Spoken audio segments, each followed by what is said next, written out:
Oh, hi, Mark.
Hey, what's up guys, and welcome back to the channel. And today we're getting into some creepy Reddit horror stories, and we have some amazing stories to dive into today. They're scary, they're weird, they're disturbing, and like the title says, they are creepy, so you'll want to stick around. I appreciate you stopping by, it means the world. Please like the video and subscribe to the channel and comment down below and let me know if you'd like to see more videos like this in the future. But yeah, this video will be long enough already, so sit back, relax, grab a drink, grab a snack, and without further ado, let's get into some creepy Reddit horror stories. My wife is convinced that I've been replaced. Please help me. I don't know what to do. Yes, it probably sounds insane. I should start with the backstory, but God, how hard is it to remember the simple, happy times before everything that happened? I met my wife Catherine when she was 24 and I was 28. We lived in a small town in Kentucky. You'd have trouble finding it even with a map, and the population was tiny. Everyone knew each other. I'd worked as an electrician all my life. First at a factory, then I started my own small business. Repairs, wiring, private jobs. My love life had never really worked out until I met her. She worked as an elementary school teacher. Smiled at every child, was kind and polite to everyone. My Catherine was the only ray of light in the darkness around me. I loved her for her simplicity.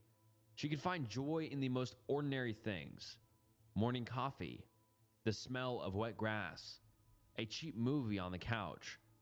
We didn't have much money, but we had peace, a home, a dog, and that feeling that everything was right, that everything would be fine.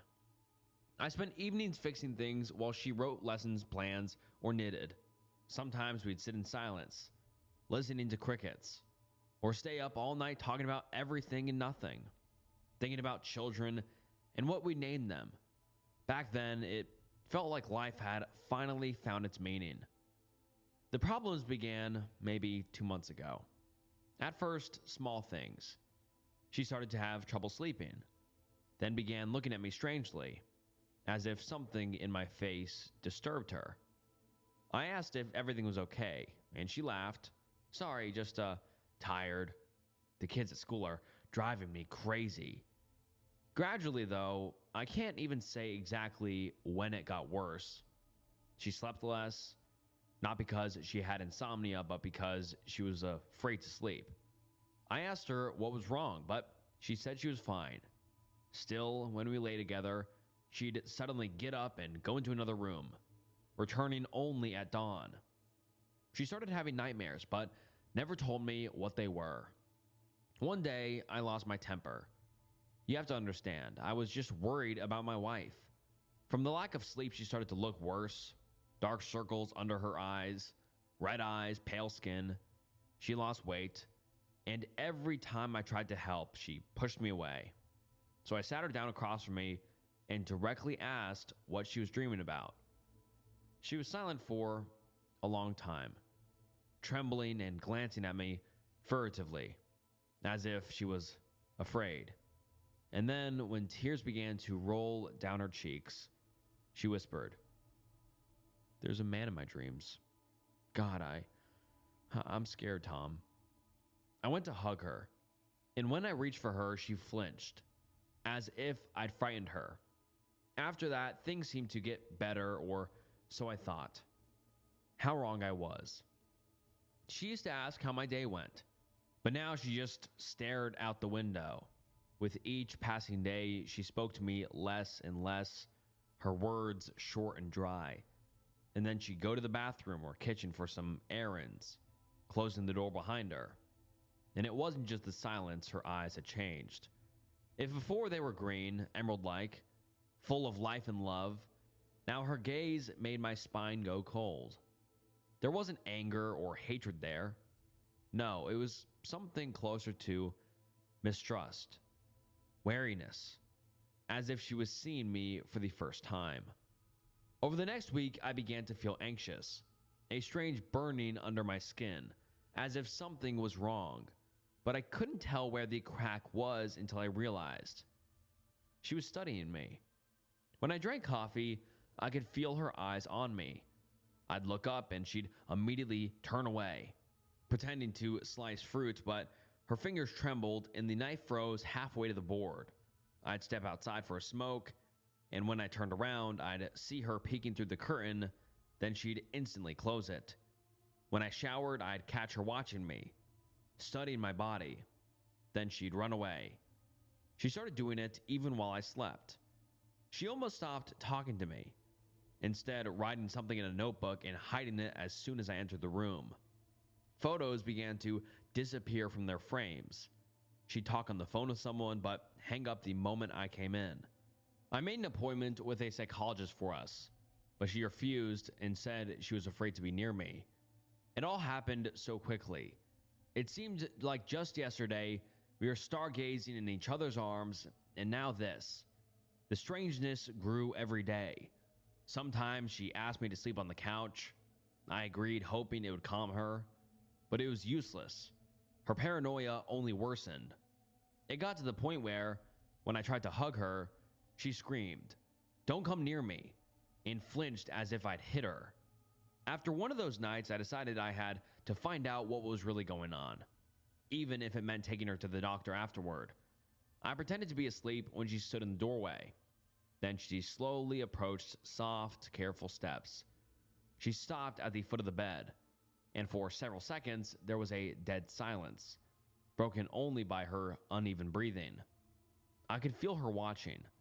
Not just watching, comparing. That's when I became truly terrified. A cold dread twisting inside me as my wife became something I couldn't recognize. Then the bed shifted slightly down as she sat down on the edge. The air grew heavy. I could feel her stare physically, like pressure on my skin. Then her cold fingers gently touched my wrist, held it for a few seconds, then quickly let go, as if it burned, and whispered, "Pulse faster than Tom's." My heart clenched so hard I nearly twitched. She leaned closer. I could hear her breathing against my face, short, shaky. She smelled of lavender and something sour that made goosebumps crawl down my back. Her lips barely moved. I remember clearly.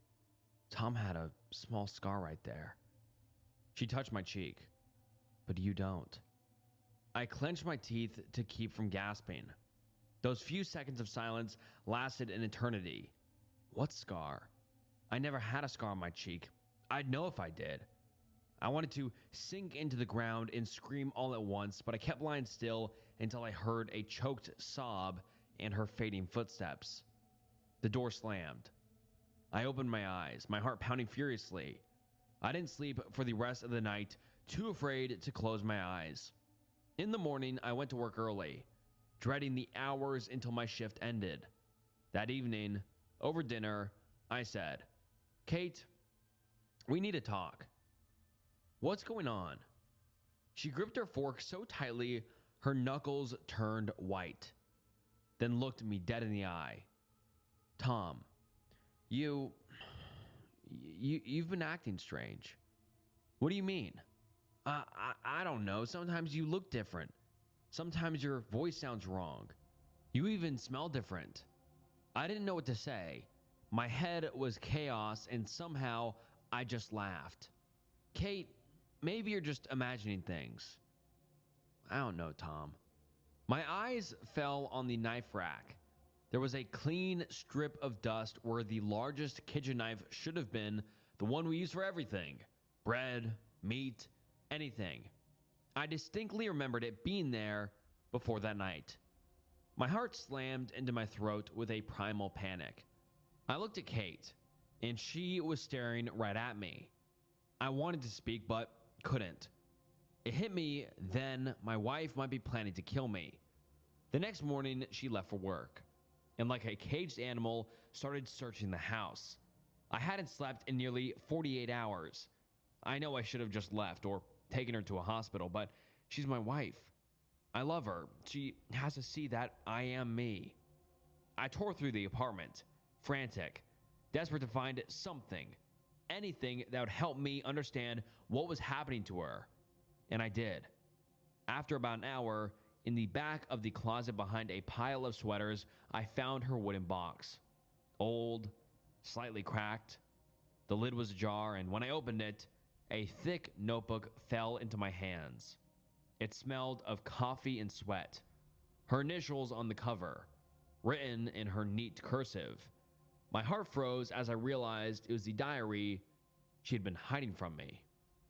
The paper bent under my fingers, her handwriting familiar, but this time jagged, shaky, the page stained with what looked like tears. He's sleeping. I stand by the bed and watch. He looks like Tom, but he's not.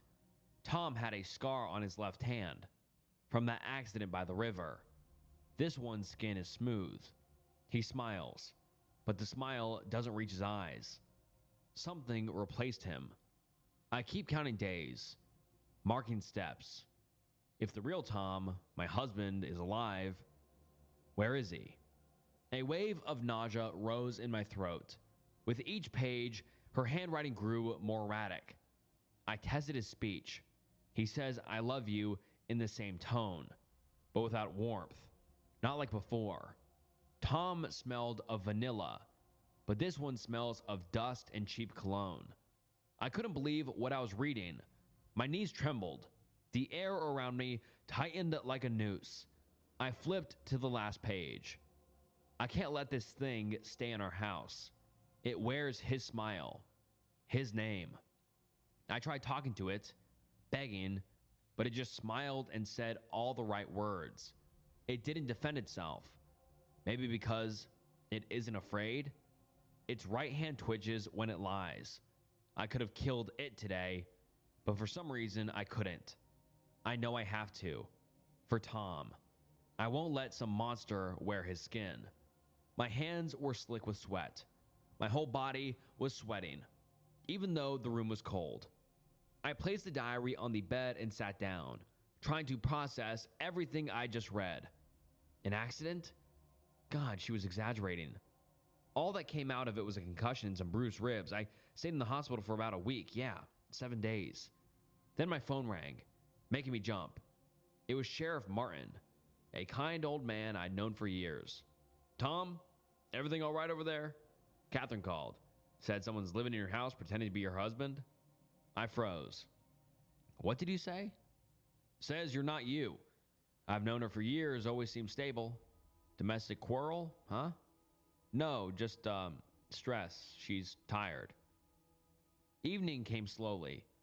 I sat on the couch, elbows on my knees, looking at an old photograph, the one that used to sit on our mantle before all of this. Catherine and I sat by the lake, smiling, her arms around me. The sun so bright that day we had to squint. I stared at us, at the little details. Her blonde hair catching the lights, her hand around mine, the green shimmer in our eyes. It felt like a lifetime ago. When the door creaked open, I nearly jumped. My wife's, if I can even still call her that, steps were slow and tired, her bag thudding softly to the floor. She looked exhausted, her eyes red, her hair a mess. I stood, holding the diary. "Kate, we need to talk." She looked at me warily, like a trapped animal sensing a snare. "What's that in your hand?" Her voice was even, but something trembled in it. I found this. I need to understand what's happening," I said, showing her the diary. Catherine froze. For a moment, I thought she'd break down crying, but instead, she slowly stepped closer, looking straight into my face, her cold breath brushing against my skin. "So, what did you figure out, Tom? That I'm crazy? You think I've lost my mind, don't you?" "No. You wrote that I've been replaced, that I don't have a scar." She turned away, her lips pressed tightly. "Tom had one. We even joked it made him look tougher." "Listen, sweetheart." I took a step closer, a strange knot tightening in my gut. "I'm the same man. I remember everything. How we met, the candles at our wedding, how you laugh when we watch comedies, what you said about that stupid show when we finished it. I remember everything, Catherine. It's me. She stared at me, unblinking, her shoulders trembling as if she were freezing. I looked into her eyes, and there was something there. Pain and horror mixed together, as if I stood before her as someone both familiar and wrong. You say it like you've rehearsed it, she whispered. Because it's true. I stepped closer, my voice cracking into a shout. What do I have to do for you to believe me? What? Catherine said nothing, just breathed heavy, like she was fighting herself, staring into my eyes. Then she suddenly backed away, step by step, toward her bag. I didn't realize what was happening at first. She bent down, as if for a handkerchief, and in the next moment, I saw the glint of metal.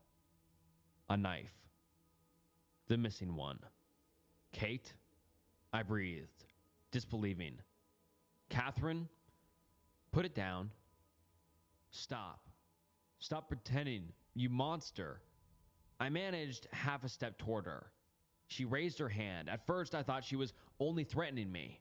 Panic tightened my fist. I wanted to yell, to grab her shoulders, to make her listen, but then a strike. Burning pain slashed through my chest. Everything went white. The last thing I saw was her face, so familiar, twisted by terror and despair at once. She stood over me, her hand trembling, her lips whispering something like, "Tom, where are you, my love?" And then everything went dark. I woke up in a hospital. At first, nothing but fog. Then the smell of antiseptic. The faint beep of a monitor. Unfamiliar voices. I tried to move my head. Pain shot through my body. The doctor explained I'd lost a lot of blood, but somehow survived. The knife missed my heart by an inch. Catherine had run away. I listened, not believing any of it was real. A couple of days later, Martin came by. I told him everything about the knife, the diary, her thinking I wasn't me. He listened, frowning, taking notes. When he finished and was about to leave, he turned back. Didn't expect this from Catherine. Don't worry. We'll find her. When you're discharged, come by my place. I got some Cuban cigars from a friend. We'll relax a bit. Without thinking, I said, I don't smoke.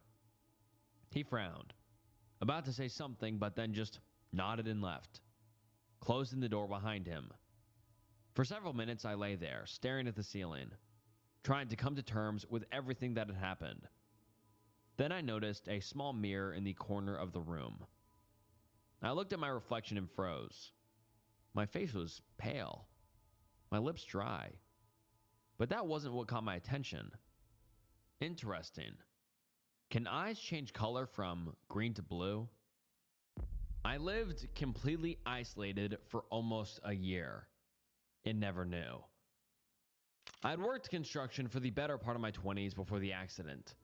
I never had the know-how to get into engineering school like my parents wanted for me, but I preferred to work with my hands anyhow. Jobs came and went, contracts ended, but ultimately, I always had a site to work or a building to put up. When the Whitlam Hawthorne Group offered me a foreman position for the construction project of their new headquarters, I accepted in a heartbeat. Job security from a company like WHG, with a salary I'd only dreamed of and benefits to match, I thought it would be stupid not to accept. The foundation had barely been poured on the site when the collapse happened. No one knew who exactly was to blame, whether it was the surveyors, the engineers, or just some freak accident. But those of us caught in the rubble only had the parent company to point our fingers at. 3 men dead and 13 injured was apparently a serious enough legal threat that Whitlam Hawthorne opted to offer us such a generous settlement outside of court. You can judge all you want that my silence was bought, but 6 zeros on a check would buy yours too. In addition, they also offered me a systems job. I'd be able to work from home, and even a reduced renter's rate at one of their apartment complexes, in a unit that would accommodate the wheelchair I'd be confined to the rest of my life. Until then, I didn't even know that they owned any residential properties, but the complex looked decent enough on the pamphlet they sent me. After all, I certainly couldn't live alone in my current fourth floor apartment anymore. I moved in near the beginning of February last year. I won't lie, the adjustment to everything at once hit me a lot harder than it should have. Overnight, I'd gone from working outside every day to being restricted to a wheelchair I had no intuition for using and being stuck inside all day long. My hard hat and boots swapped for a work laptop and a filing cabinet. The depression caused by my new situation was only worsened when I got settled in. It was embarrassing how little I owned that would still be practical given my new lifestyle. So, it didn't take long for the movers to bring everything over. I was moved in less than a day after I got out of the hospital. The apartment was a first floor unit for obvious reasons. The second and third floors each had units with patio balconies that extended an outcrop over my minuscule fenced-in yard. As a result, the already tiny windows in my living room barely got any sunlight during the day. Off to the side of my living room, I had a kitchen with lowered countertops and extended storage space on the lower shelves. My bedroom was spacious, with a wheelchair-accessible closet and a roomy attached bathroom. I wish I could say I was thankful, but the accommodations only reminded me that I'd never live the same life again. Please don't get me wrong. I'm absolutely not one of those guys who sees disability as something that makes someone lesser. My aunt was a wheelchair user when I was growing up, and I had an older brother with special needs. Both of them had my respect for as long as they'd lived. But both of them had died because, in one way or another, they depended on something that couldn't be provided for them. In her old age, my aunt fell out of her chair at home one day and didn't have the arm strength to crawl back up to reach the phone. The medic said that her pets had begun to eat her even before she died. My brother committed S-word because my parents refused to get him the help he needed. I still won't talk to my family for that. And now, after almost 30 years of independence and ability, it seemed as though every one of my prospects was ripped from me, and I was entirely dependent on the company that had caused it. In short, I was very, very bitter. In June of that year, it was as hot as it had ever been in my state. By then, I'd settled into a dull routine. Wake up, do a few arm exercises before I showered, eat breakfast, and then try to get some work done before lunch. What I did could barely qualify as work, but it seemed like the company thought it would be better to have me under NDA and payroll than risk me suing. Once lunch came around, I would check my fridge for groceries and add what I was running low on to my weekly mobile delivery order. It was so much easier to have someone else leave groceries at my front door than to find a way to actually get to a supermarket. I found a routine where I honestly never had to leave the apartment. I avoided human interaction those days, so it was easy to stay inside. The only voices I heard for months were my neighbors. From what I could tell, I lived underneath a married couple that never stopped fighting, and in the unit next to me there was an older woman with at least a couple more cats than our lease allowed. On one particular morning mid-June, as I got out of the shower and dried my head, I opened my eyes to find that the power in my apartment had suddenly gone out. It was inevitable. Everyone on the block had to have their AC units on blast. I finished drying off and for the first time since I moved in, rolled over to the curtain sliding door attached to my living room and went out into my small yard, where I knew I'd find the breaker box. The outside air was hot and heavy, and as I watched my toes brush against the grass that they couldn't feel, I noticed that without the noise of the AC units running outside, it was very, very quiet. Not even the sound of insects or birds filled the morning air. And for a moment, I let the morning sun rest on my face before it would rise behind the patio, overshadowing my yard.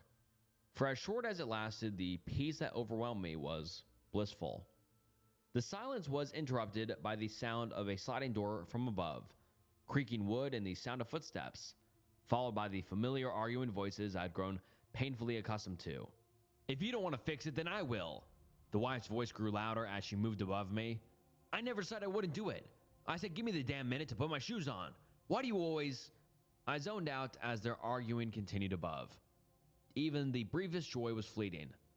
I thought as I opened my own fuse box and flipped the breakers, I heard my AC unit whir to life from outside my fence, muddying the soundscape once more with its mechanical whine. At least it drowned out the arguing above. As I struggled to figure out how to wheel back over the lip of the sliding door, I heard the arguing stop, and the couple's sliding door slid shut and closed above me. I managed to get back inside, and hoped I wouldn't have to go out again anytime soon. I'm ashamed to admit that was the last time I went outside for months. I'd gone no contact with the rest of my family years ago, and what few friends I had lived out of state. I had no reason to go out anymore, so the summer's heat paired with my depression only forced me inwards. Wake up, shower, eat breakfast, work all day, sleep. Even the arguments upstairs and the occasional meow from the unit next to me became monotonous. I drowned as much of it out as I could. The same voices, the same fights, the same cats misbehaving, day in and day out. In fact, as much as I tried to ignore it, sometimes I couldn't help but listen in. The woman who lived above me, whose name I gathered to be Claire, was seemingly unemployed. She rarely spoke unless it was to accost her husband for wrongdoing or to complain. Her husband, whose name was Jackson, maybe? He seemed to have some anger issues, but seemed more defensive than aggressive. Cold and distant paired with irritable and sensitive. A perfect storm. I never gathered the cat's lady's name. Instead, I became very familiar with Greta, Priscilla, and Tom. Every day, the woman would try to quiet Tom for crying too loud for food, and sometime in the afternoon, she would accost Greta and Priscilla for fighting over a nap spot in the sunbeam. Having natural sunlight enter the room sounded like heaven. The voices were my only human connection. It was mid-September, when I attempted to clear my throat of my developing allergies, that I realized I hadn't heard my own voice in months.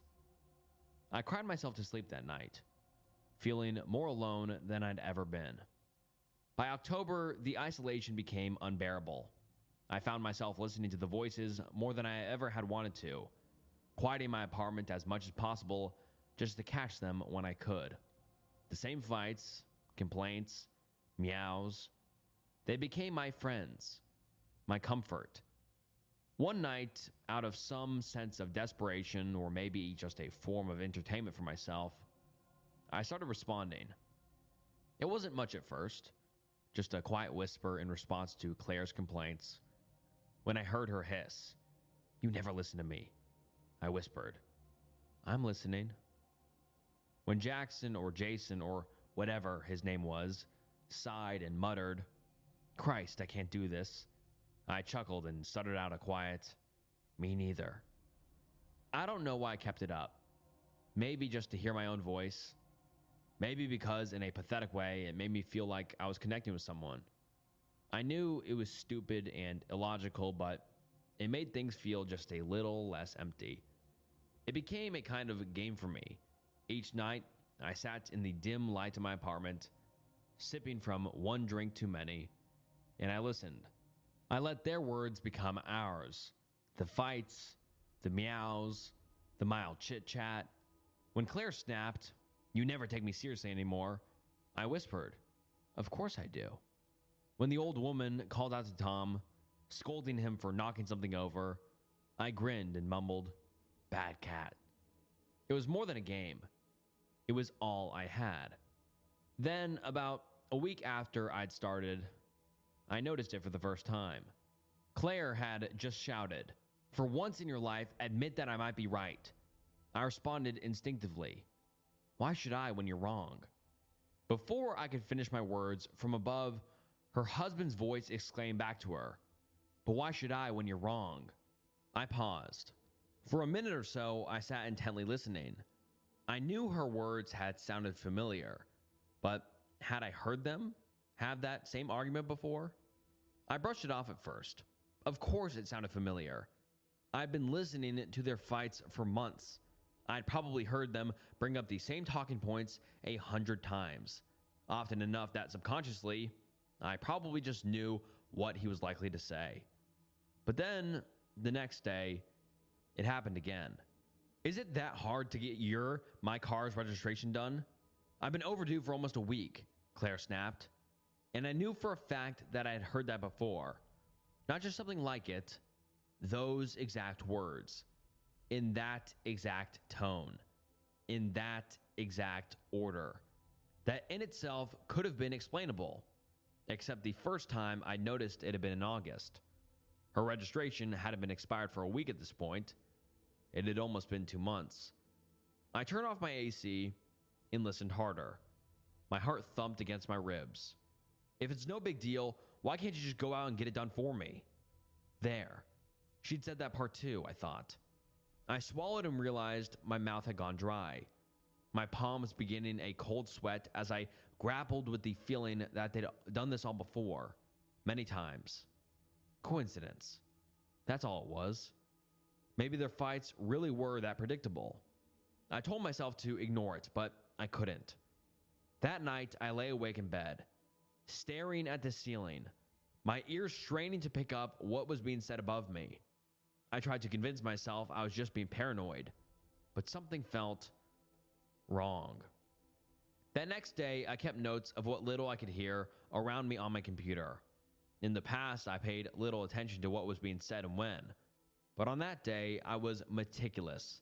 I kept every fan off. I didn't run my laundry. I skipped my shower. I did everything in my power to keep my home as quiet as possible to maintain the ability to transcribe every word being said. From the old woman next to me, 8:15 a.m. Oh, Tommy Tom, be quiet. I fed you already. From upstairs, 8:17 a.m. Claire on the phone. Yes, he left for work. No, it'll just be me here until he comes home for lunch. 12:32. Upstairs again. Jason, I told you to not slam the front door when you come in. You scare the hell out of me every time. All throughout the day, anything that I could struggle to make out, I made note of. The next morning, I awoke earlier than usual. I had my notes and I had some time, so I showered and made my way to the middle of the apartment to listen once again. I sat eagerly waiting, checking my watch and waiting for signs of life. Then, from the apartment adjacent to mine, at exactly 8:15 in the morning, the woman began to speak. Oh, Tommy Tom, be quiet. I fed you already. 8:17. Yes, he left for work. No, it'll just be me here until he comes home for lunch. And more. All morning long, I listened in awestruck silence at my entire day's transcription being reenacted word for word, minute by minute. By the time 12:32 rolled around and Claire complained about the door slamming, I was sickened to realize that on neither day, nor any other, had I actually ever heard their door slam shut. As if the same script was being read over and over, just muffled enough and just faint enough to keep me from noticing. I needed air, so I did something I hadn't done in months.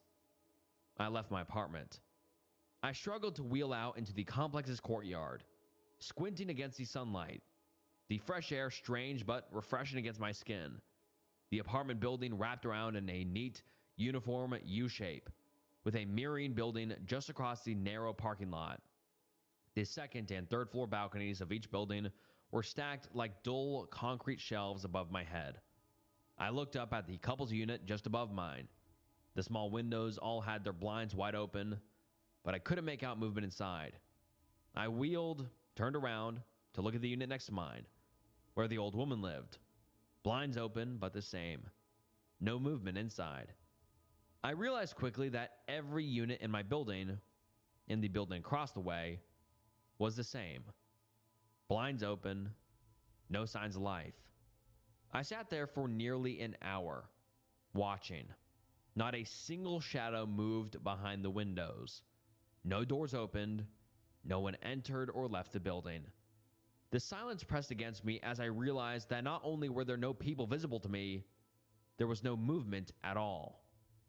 No birds, no passing cars, no distant voices from other tenants.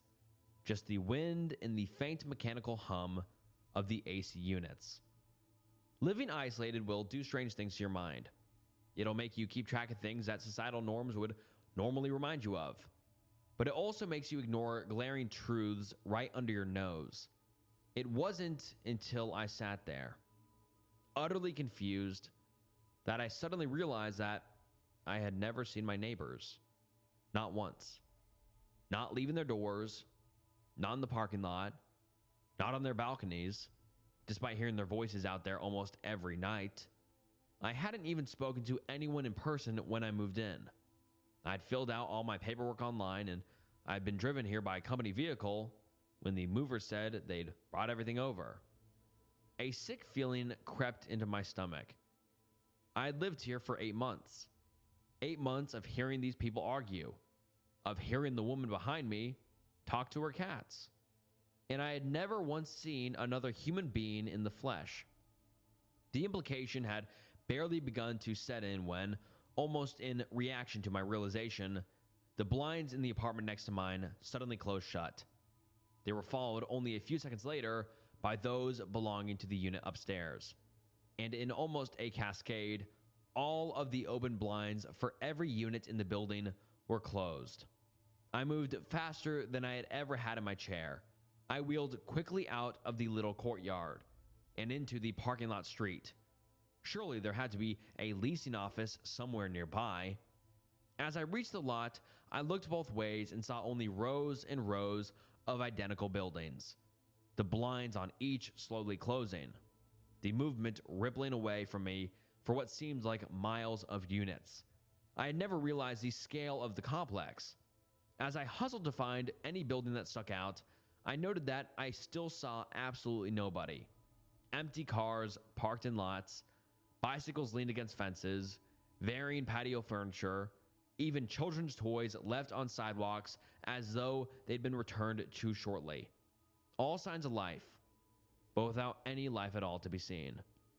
After about 20 minutes of searching for any indication of an office, I returned to my home. My arms were exhausted from moving more than I had in a long time, and I knew I couldn't keep searching forever. I made it back to my unit not long after, with the surrounding windows blocked from view by obtrusive blinds.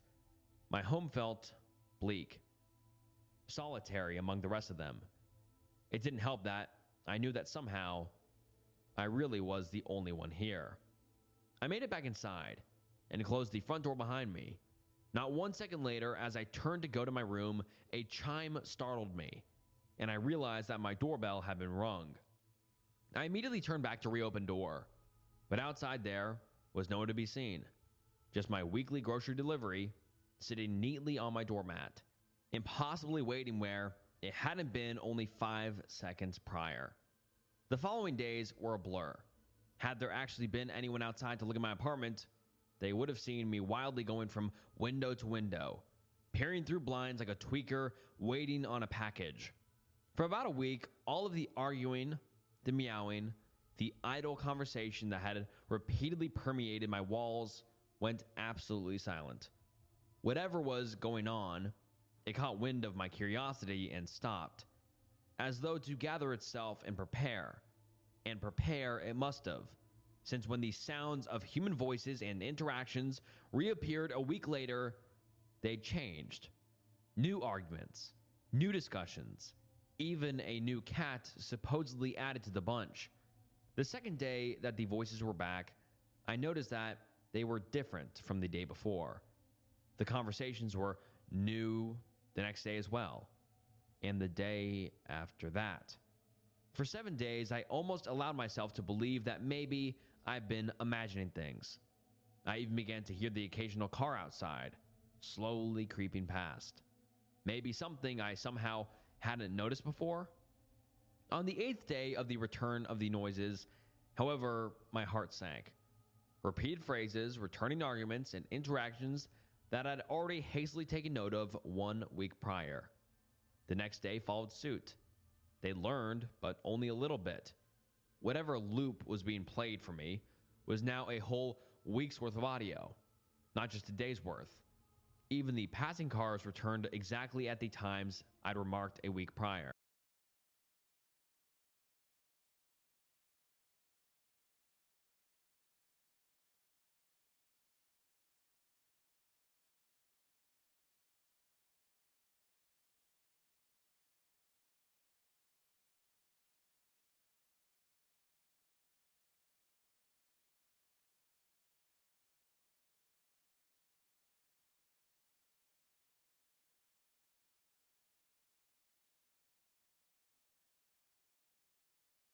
When I was 17, my family moved 2 states away without telling me. They left a note that said, "You'll figure it out." 12 years later, after I finally made it without them, they reached out trying to reconnect. When I was 17, I came back to a completely empty home and a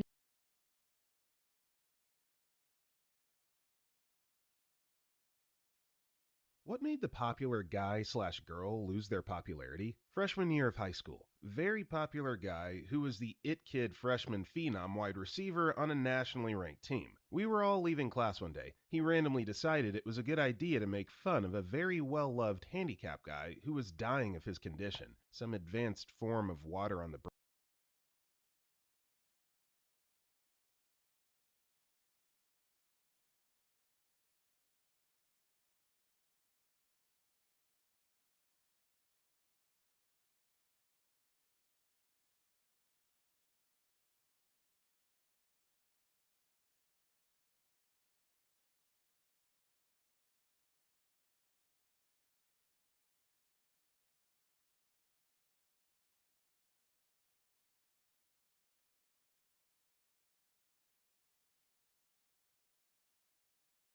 I'll admit it, I've been online way too much lately, but I have found a bunch of Reddit stories that were written by and about some of the messiest people you could possibly imagine. And so today I'm going to read these stories while I try and build a melon farm in my Minecraft world. Thanks again for coming back to the channel. Let's read the first story. Am I wrong for grounding my daughter for ruining our vacation?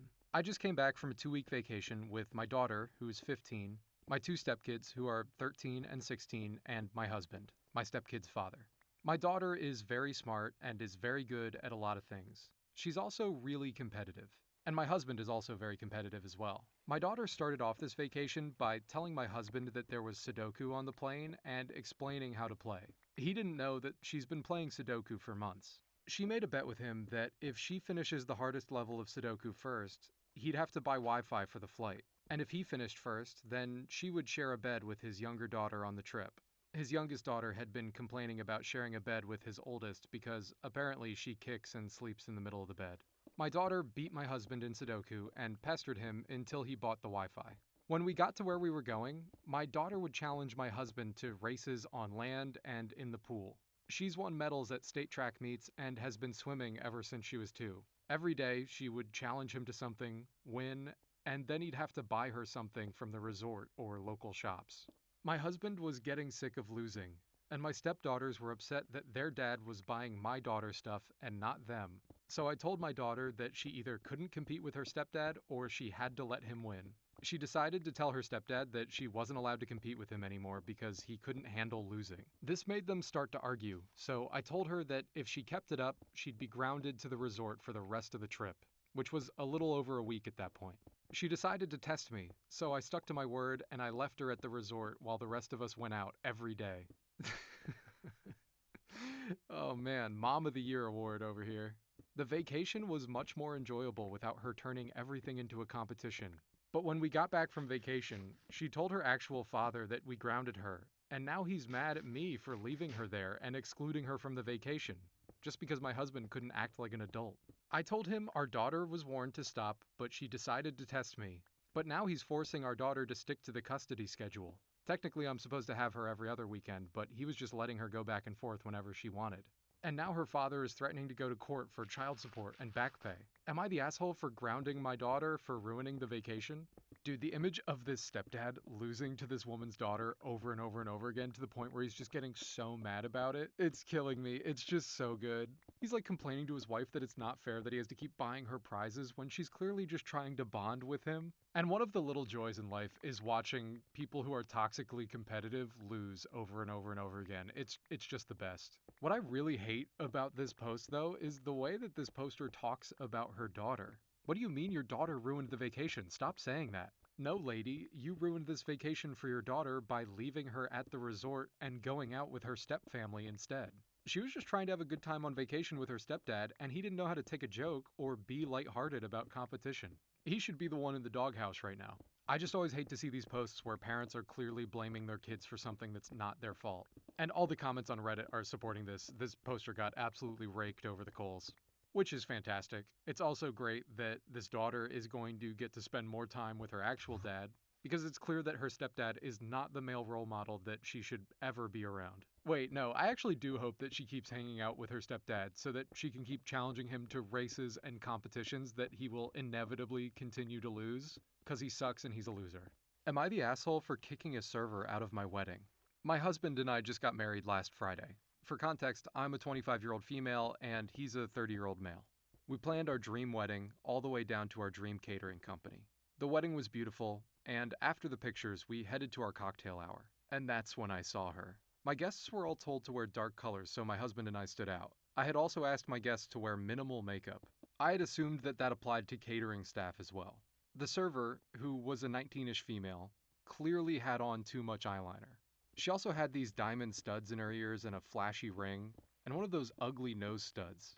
The staff's uniform was a black long-sleeved shirt, but on her it was too low cut and her pants were far too tight. It was super distracting. She was walking around, serving drinks and talking to my guests. Yeah, no, she was doing her job. That's crazy. What a crazy idea. Maybe just leave her alone and let her do her job? Sorry, this poster's making me mad. I'll keep reading. I won't interrupt. I asked another member of the catering staff to speak to their boss. When their boss came out, I pointed out the server and asked that she be dealt with because she was being super distracting. Their boss apologized and called the server back into the kitchen. Not even an hour later, the server was back out again serving food for dinner. I called the boss over again and asked if the server could work in the back or go home. Her boss said that they were short-staffed that night, so she would see what could be done.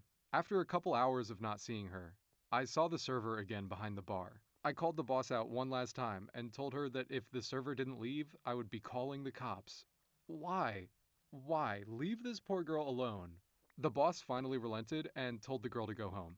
My husband and mother-in-law said that I was acting crazy and that I probably got a poor college kid fired over nothing. My mother and maid of honor said that it's my wedding, so I can do as I please. It's my wedding and I don't want someone outshining me, and the server should know that she's at work and not to dress up so much. I do feel kind of bad because she was pretty young. Am I the asshole? Yeah, you're the asshole. I don't think she feels bad at all, actually. That was just an insufferable read. I feel so bad for this caterer that had to deal with this all night. I guess I can understand the feeling of not wanting to be outshined at your wedding, but trust me, nobody cares that one of the members of the catering staff was wearing a nose ring. It's just completely insane to fixate on this one server and not enjoy your wedding. Just have a good time. Don't worry about what the staff is wearing. And it sounds like she was wearing a normal amount of makeup anyways. Who cares? None of your guests care about that. Also, asking your guests to wear less makeup seems strange. That seems like a thing that isn't done. I'm getting weird, controlling vibes from that, right? The comments were rightfully brutal to this poster, and she was replying and getting combative. And then the same day that this post was made, somebody from the catering company found this post on Reddit and left a comment to clarify some details about the story and add some context. So we actually get to hear the other side of the story. Here's what this commenter said. Not gonna lie, this sounds like a story my coworker told me. After sending this post to my work group chat, I confirmed that this is in fact the same wedding. Just want to clarify some things that I saw in the comments though. Our uniforms change depending on the weather. This was a daytime wedding in 90-degree heat, so the staff that day wore lightweight long-sleeve tops. The wedding was a 3.5-hour drive for most of us, so our usual team of 15 people was cut down to 9. I wasn't there because the drive was too long and I'm not comfortable driving late at night. The server wasn't fired, but she did have to leave early. But that's not really a bad thing because that means that she didn't have to clean up after the wedding and still got paid. Jewelry is allowed at our job, it just has to be simple, which is what she had on. Simple jewelry and her engagement ring. The server is actually 18 and in high school. Our company allows makeup, it just can't be crazy makeup. So eyeliner, specifically winged eyeliner, which is what the server had on, is in fact allowed.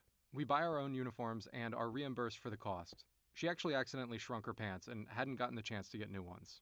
This commenter then continues, my coworkers and I are all laughing about this. OP seemingly left out the fact that one of the fathers kept flirting with the staff. Some of the guests got shit-faced and tried to steal from the bar. OP's wedding planner walked into the kitchen at one point and almost broke down crying. And the groom and groomsmen got way too high and left half-smoked blunts all over the place. What's really funny about this story is that the poster was super active in the comments, getting combative, and then as soon as that comment dropped from the caterer, she vanished. She's nowhere to be found in the comments section. And of course she disappeared. That comment just confirmed that she was obviously being way too overbearing on a high school student that's just trying to make some money doing a catering job.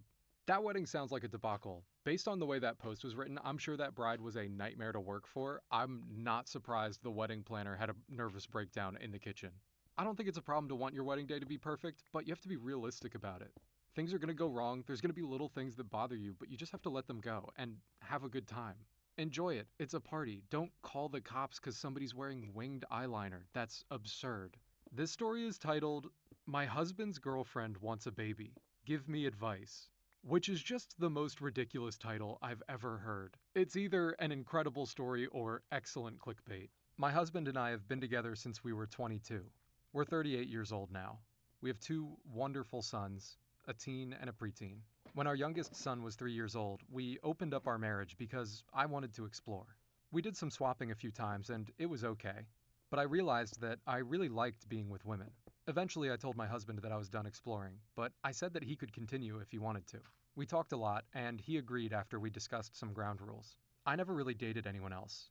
I had brief relationships with a few women, but that was it. My husband met Sarah, very successful career, 40 years old, and there was an immediate spark. Sarah said that she wanted to meet me. When we met, I told her that as long as their relationship didn't interfere with our life or his responsibilities as a dad and a husband, then I was completely okay with it. So 1 weekend a month, my husband and Sarah would meet up and have fun.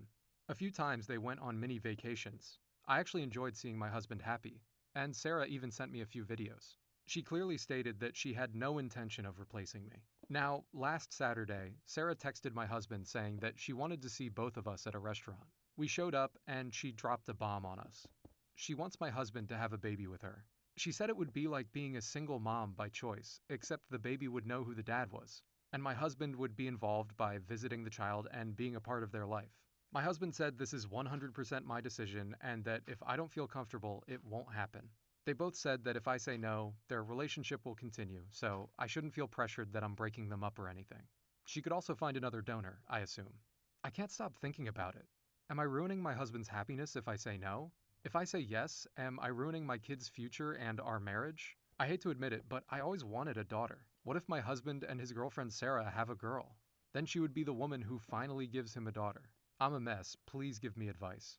I mean, to me, this is just utter insanity. I feel like the husband should be shutting this down before the poster even needs to make a decision on this. It should just be an immediate no on his part. As soon as Sarah's like, I want to have kids with you, he should just be like, no, I already have kids with my wife. But I don't know, call me crazy. I think having kids with your girlfriend when you already have kids with your wife is probably a bad idea. Just one man's opinion. Just food for thought for this guy. I don't know why he even has to think about it. But I don't want to rant too hard right now. There's actually a bunch of updates to this story, so I'm going to go ahead and read those right now. This first update is actually only from the day after that initial post was made. Here's what this poster said. I talked to my husband about it. He said Sarah had casually asked a few times if he wanted more kids, and then complimented him about being such an involved dad, but that's about it. I asked what he thinks about her request to get her pregnant. He said that he really loves her and loves having more kids, and if that's what makes her happy, then he would do it in a heartbeat if it was only up to him. I told him that he has 2 solutions. 1, we separate and divorce, and he can get Sarah pregnant. With 50-50 custody of our kids, he would have the time to take care of her and her newborn as well, like he did when I gave birth. He should also explain this whole situation to our kids if that's what he wants to do. The second solution is that he gets snipped, gets a vasectomy, before touching Sarah or any other women again. I'm not asking you to be monogamous with me, but I demand that you get snipped and not have any more kids. He didn't reply and wanted to think. I guess as of right now, it's 100% on him. Okay, and then the poster came back with another update the next day titled, Would you choose divorce in my situation? Is divorce worth it when the marriage is open? Here's what she said. I had a long talk with my husband this morning before leaving for work, and now I'm trying to decide what's best for me and my kids. I'm very emotional, so please be gentle. This morning, my husband's girlfriend Sarah texted him about his decision. She joked that she should adjust their meetup schedule according to when she was fertile, and said that she was so excited to try for a baby with him. I asked him the same question that I had been asking him. What is your decision?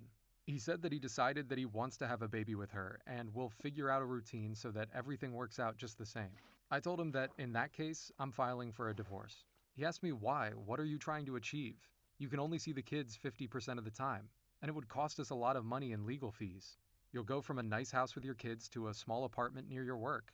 To achieve what? You already can see other people. What would divorce bring you? What's the benefit to you? That's what the husband said to the poster, just to clarify. My husband said that whether we divorce or not, the baby will still happen. He also said that he won't neglect any of his responsibilities towards our own kids or me because he'll have a new baby. According to him, the most logical solution would be to tell the kids about Sarah when she gets pregnant and explain that they'll be having a half-sibling. He wants to come clean and then just continue with our lives. I got very emotional and said that I don't want her in my life. He said that she wouldn't be a part of my life and that he could arrange visitations with Sarah and the new baby so that he goes there instead of the new baby coming here to our house. He kept saying that this way everything would be open and honest and the kids would be informed and they could even meet the future baby. My husband said that there's literally zero benefit to divorce since the marriage is already open, aside from draining our bank account. I'm very emotional right now, and I'm planning to speak to a lawyer to get advice. Has anyone dealt with this situation like this? Okay, I've got a lot of thoughts on this, but before I jump in here, there's one final update that was posted 2 months after that last one. I've been getting a lot of DMs. Here's my final update. 1. I met with an attorney, but decided to stay with my husband and work things out. 2. I've been seeing a therapist who is very familiar with non-monogamy. 3. Sarah got pregnant almost immediately. Yes, I gave my husband consent, but told him that if it affects our life, I will be gone. She's due at the end of November. 4. She and my husband had a long talk. She's moving back to Canada to be closer to her sister. In fact, her moving day is soon, and my husband is helping her. He'll be with her after she gives birth. She told my husband that once the baby's a bit older, she would like to start dating to get married, so she will break up with my husband. My husband understood that because he's got zero plan to end our marriage. Even if I leave, Sarah has no interest in being a parent to our kids, so it's for the best. Sarah wants my husband to be in the kids' life. Occasional visits, FaceTime stuff. 5. My youngest is very excited for the new sibling. My oldest at first got really mad, but now told my husband that he wants nothing to do with the baby, which my husband respects. 6. My in-laws are confused, lol, but my mother-in-law hopes that she finally gets a granddaughter. Overall, life is good, thank you. I hate that ending. This is the most infuriating Reddit story I've ever read.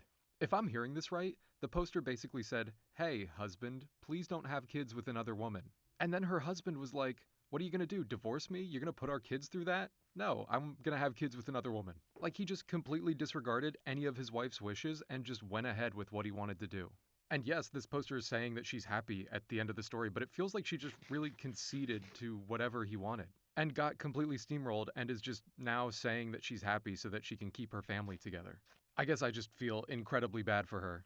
There are a bunch of comments underneath this post that are theorizing that the girlfriend Sarah was already pregnant because the timelines don't quite add up. Like, how did she get pregnant immediately? And I think I tend to agree with that theory. It seems like the husband got his girlfriend Sarah pregnant, and then they were both just rationalizing the pregnancy and bringing it to the wife after the fact. Anyways, this story was an incredibly hard read, and I feel bad for the poster. But let me know what you think about it. Let's move on to another one. Am I the asshole for humiliating my ex's new girlfriend in front of our friend group? I'm a 22-year-old female, and I broke up with my boyfriend, who's a 24-year-old male, around 8 months ago. We decided to mutually call it quits and parted in pretty good terms, which is good because we just so happen to share a friend group. After a rough patch, I decided to start taking care of myself a bit more, eating better, going to the gym, going to therapy. The shift was pretty evident, both in my attitude and the way that I look. My friends said that I looked much happier and healthier, and I began gaining confidence little by little. Now, I'm a huge nerd. I play D&D weekly, I have thousands of hours in video games, and, most relevant to the story, I like to cosplay as a hobby. Most of my old cosplay involved characters that don't show their face or body too much. Hornet from Hollow Knight, Mono from Little Nightmares, etc. But since I'd been feeling more confident lately, I decided that for the big convention that was happening in my city, I'd like to try something a little bit different. A friend of mine convinced me to go as Viper and Chamber from Valorant. So for the past 6 months, we've been pouring most of our free time into these cosplays. 3 weeks ago, I sent a picture of me wearing the cosplay to the group chat asking for feedback and final details. My ex immediately DM'd me and asked me to please not wear that cosplay to the con because it might make his new girlfriend feel uncomfortable. I asked what about it would make her feel uncomfortable, but he refused to elaborate. I knew he was dating somebody new, but I didn't know that she was coming with us to the convention. I tried to explain to him that I worked on this for months and I just couldn't throw it all away just because a girl I've never met felt uncomfortable about it. In the end, I wore my cosplay to the convention, and it was a huge success. I tried to keep my distance from the larger chunk of the group because my ex and his new girlfriend were with them, but we did spend a good part of the day with the group. Throughout the whole convention, the new girl kept making snide comments at me and laughing whenever I got asked to pose for pictures. Everyone looked uncomfortable, but nobody said anything. After leaving the convention to have dinner, though, another friend asked my ex's girlfriend why she wouldn't like to try cosplaying as well. Her answer was, "Why would I need more attention from guys? I already have a boyfriend." After she said that, I snapped and told her to stop acting like a pick-me just because I got attention all day. She started to cry immediately. My ex stepped in, asking me to apologize. I told him I'll only apologize if she apologizes for the way that she's been acting around me all day. More and more of our friends started to join in on the screaming match, and it ended up getting so bad that we got kicked out of the restaurant.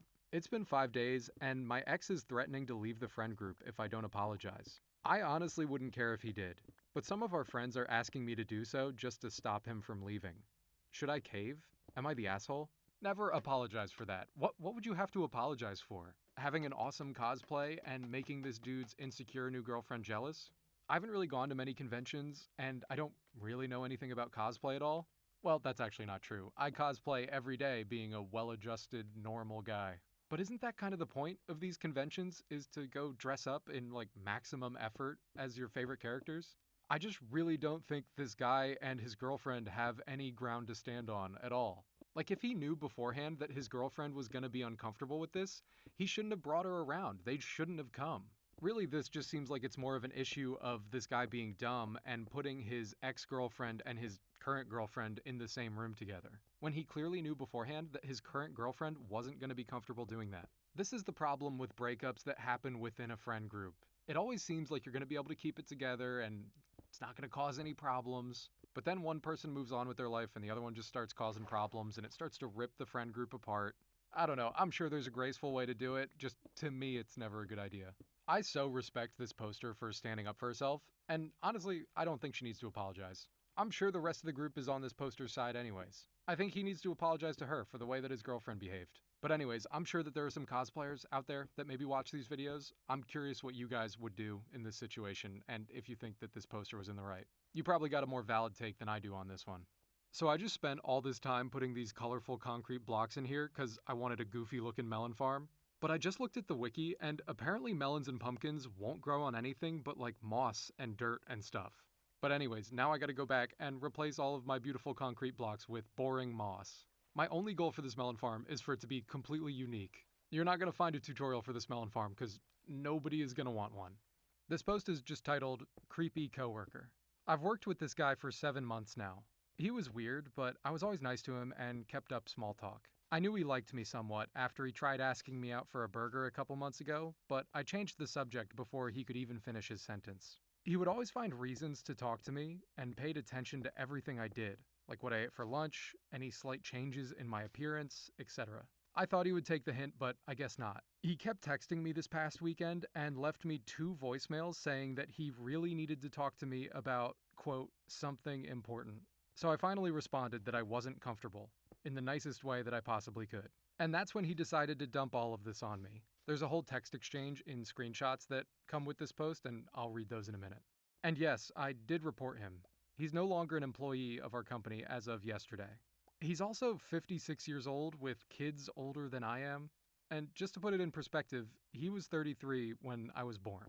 Okay, so this poster also provided the screenshots of their text exchange with this coworker. I'll put them on screen right now, but I'm also going to read them as well. On Saturday, Ron, the 56-year-old coworker, says, "Hi, how are you doing tonight? Whenever you're not busy, I'd like to talk to you." Yesterday, at 2 p.m., Ron says, "Are you working today?" No response from the poster yet. Then, a couple hours later, after no response, Ron shoots a shot by saying, "The Pixies are performing at the Hollywood Bowl on June 20th. If I buy the tickets, will you go with me?" Then the next day, after still no response from the poster, Ron follows up with a correction. He says, "Hollywood Palladium." A couple hours after that, he says, "Are you receiving my messages? I've sent you a few." The poster finally responds and says, "Yes, I've been receiving your messages and calls. I'm really not comfortable communicating or hanging out outside of work. Ron then replies, well, that sucks for me, I guess. I was gonna say that I fell in love with you since the first day that I met you, but if you don't feel the same, I guess it doesn't matter. And no, I'm not a creeper. I think it's insulting. I could understand if you were 13 and call someone a creeper, but you're a 23-year-old woman whose beautiful eyes I fell in love with every time you took off your glasses. Oh god, I'm dying from cringe. Okay, anyways, he continues. I mean, I fell in love with you with them on. I'm just saying that when you took them off, my heart just melted and made you even more lovable. For some reason, he keeps texting. Okay, you go ahead and tell Nick to fire me, because I'm harassing you. I was hoping this would be the best day of my life, but of course, because I'm the black sheep, it turned out to be the worst day of my life. Because now, not only do I not have you, but I also don't have a job. Oh fucking well, fuck me. That may be one of the cringiest interactions I've ever seen over text. It genuinely took every bit of willpower not to read every single one of those texts in the Redditor voice, and of course, I'm the black sheep, and nothing ever goes right for me, and fuck me. This dude is 56 years old. What are you doing, man? Be a father to your children. Stop hitting on a 23-year-old. There are a lot of comments on this post that are making the excellent point that this poster should be really careful from here on out, because this guy got fired and he's gonna blame it on this poster, and acting unhinged like this, I just would be worried for her safety moving forward.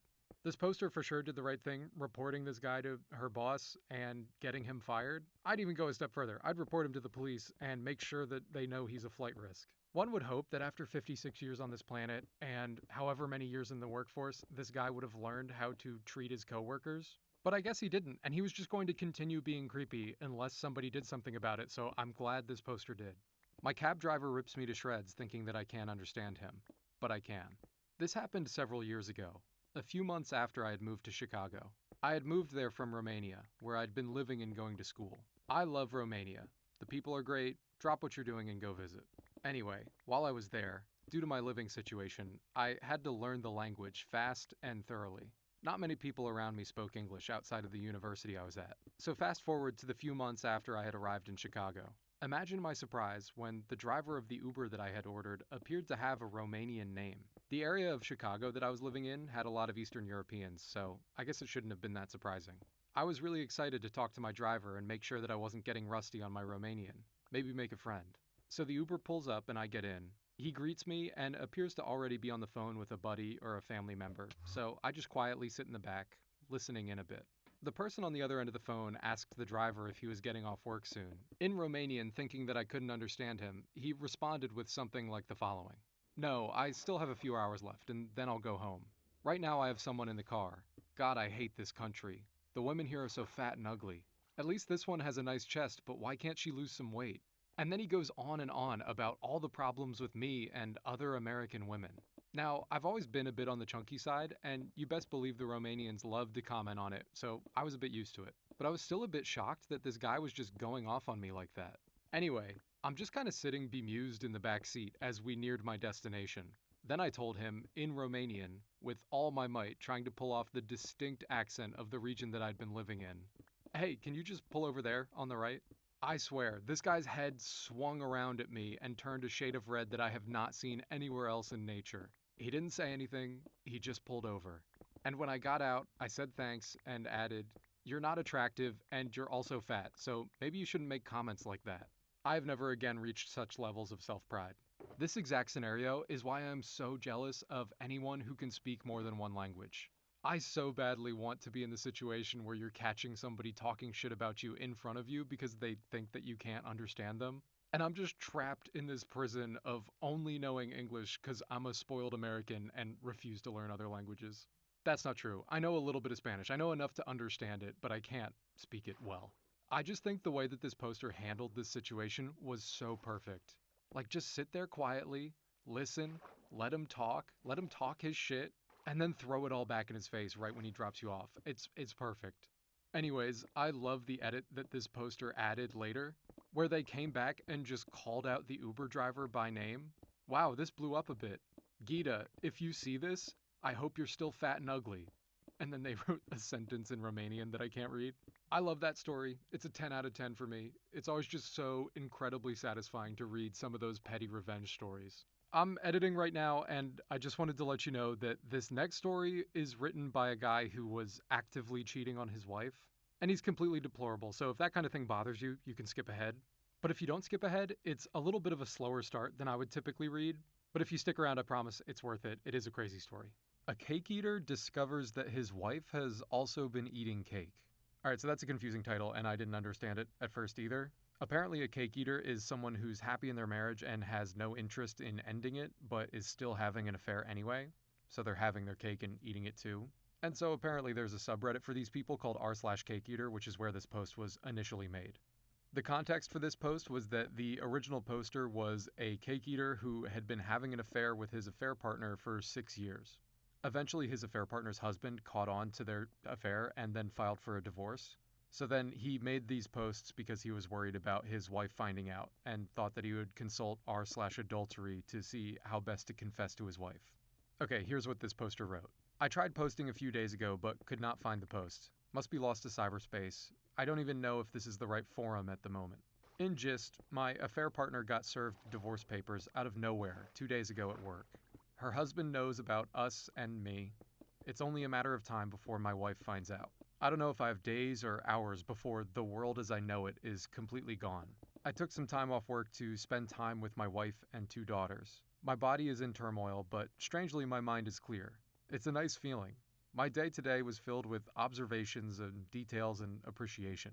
I feel blessed to have a healthy and beautiful family. What will my daughters think of me? I look at my wife and I love her with all my heart, and I see a woman who stood by me no matter what. We had our fair share of ups and downs like most couples, but I never imagined life without her. How do I justify a 6-year affair? Is that even forgivable? I plan to confess over the weekend. Even if I know the outcome, I pray that she doesn't leave me. This was so not fucking worth it. Any suggestions on how to confess? How do you start? What do I tell my daughters? And then he just ends it with "wish me luck!" exclamation point. The commenters were rightfully all doubting this guy for actually being in love with his wife, considering he had a 6-year affair during their marriage. So he came back in the comments and said this in an update. I'm not confused, and I never was. I don't have a problem separating love from sex. My heart is loyal to my woman, and she is it for me. So many responses to this post were about how I don't value my affair partner. Well, let me tell you about my affair partner. She is a gorgeous and smart woman who's funny and open to different experiences. She is younger than myself and my wife, fit and seductive. Oh God, I hate this guy. But she is not my wife and does not even compare. 6 years on and off is a long time to invest. As I see it, she's an adult woman who made decisions to cheat with a married man on her husband for whatever reasons. Do I care for her?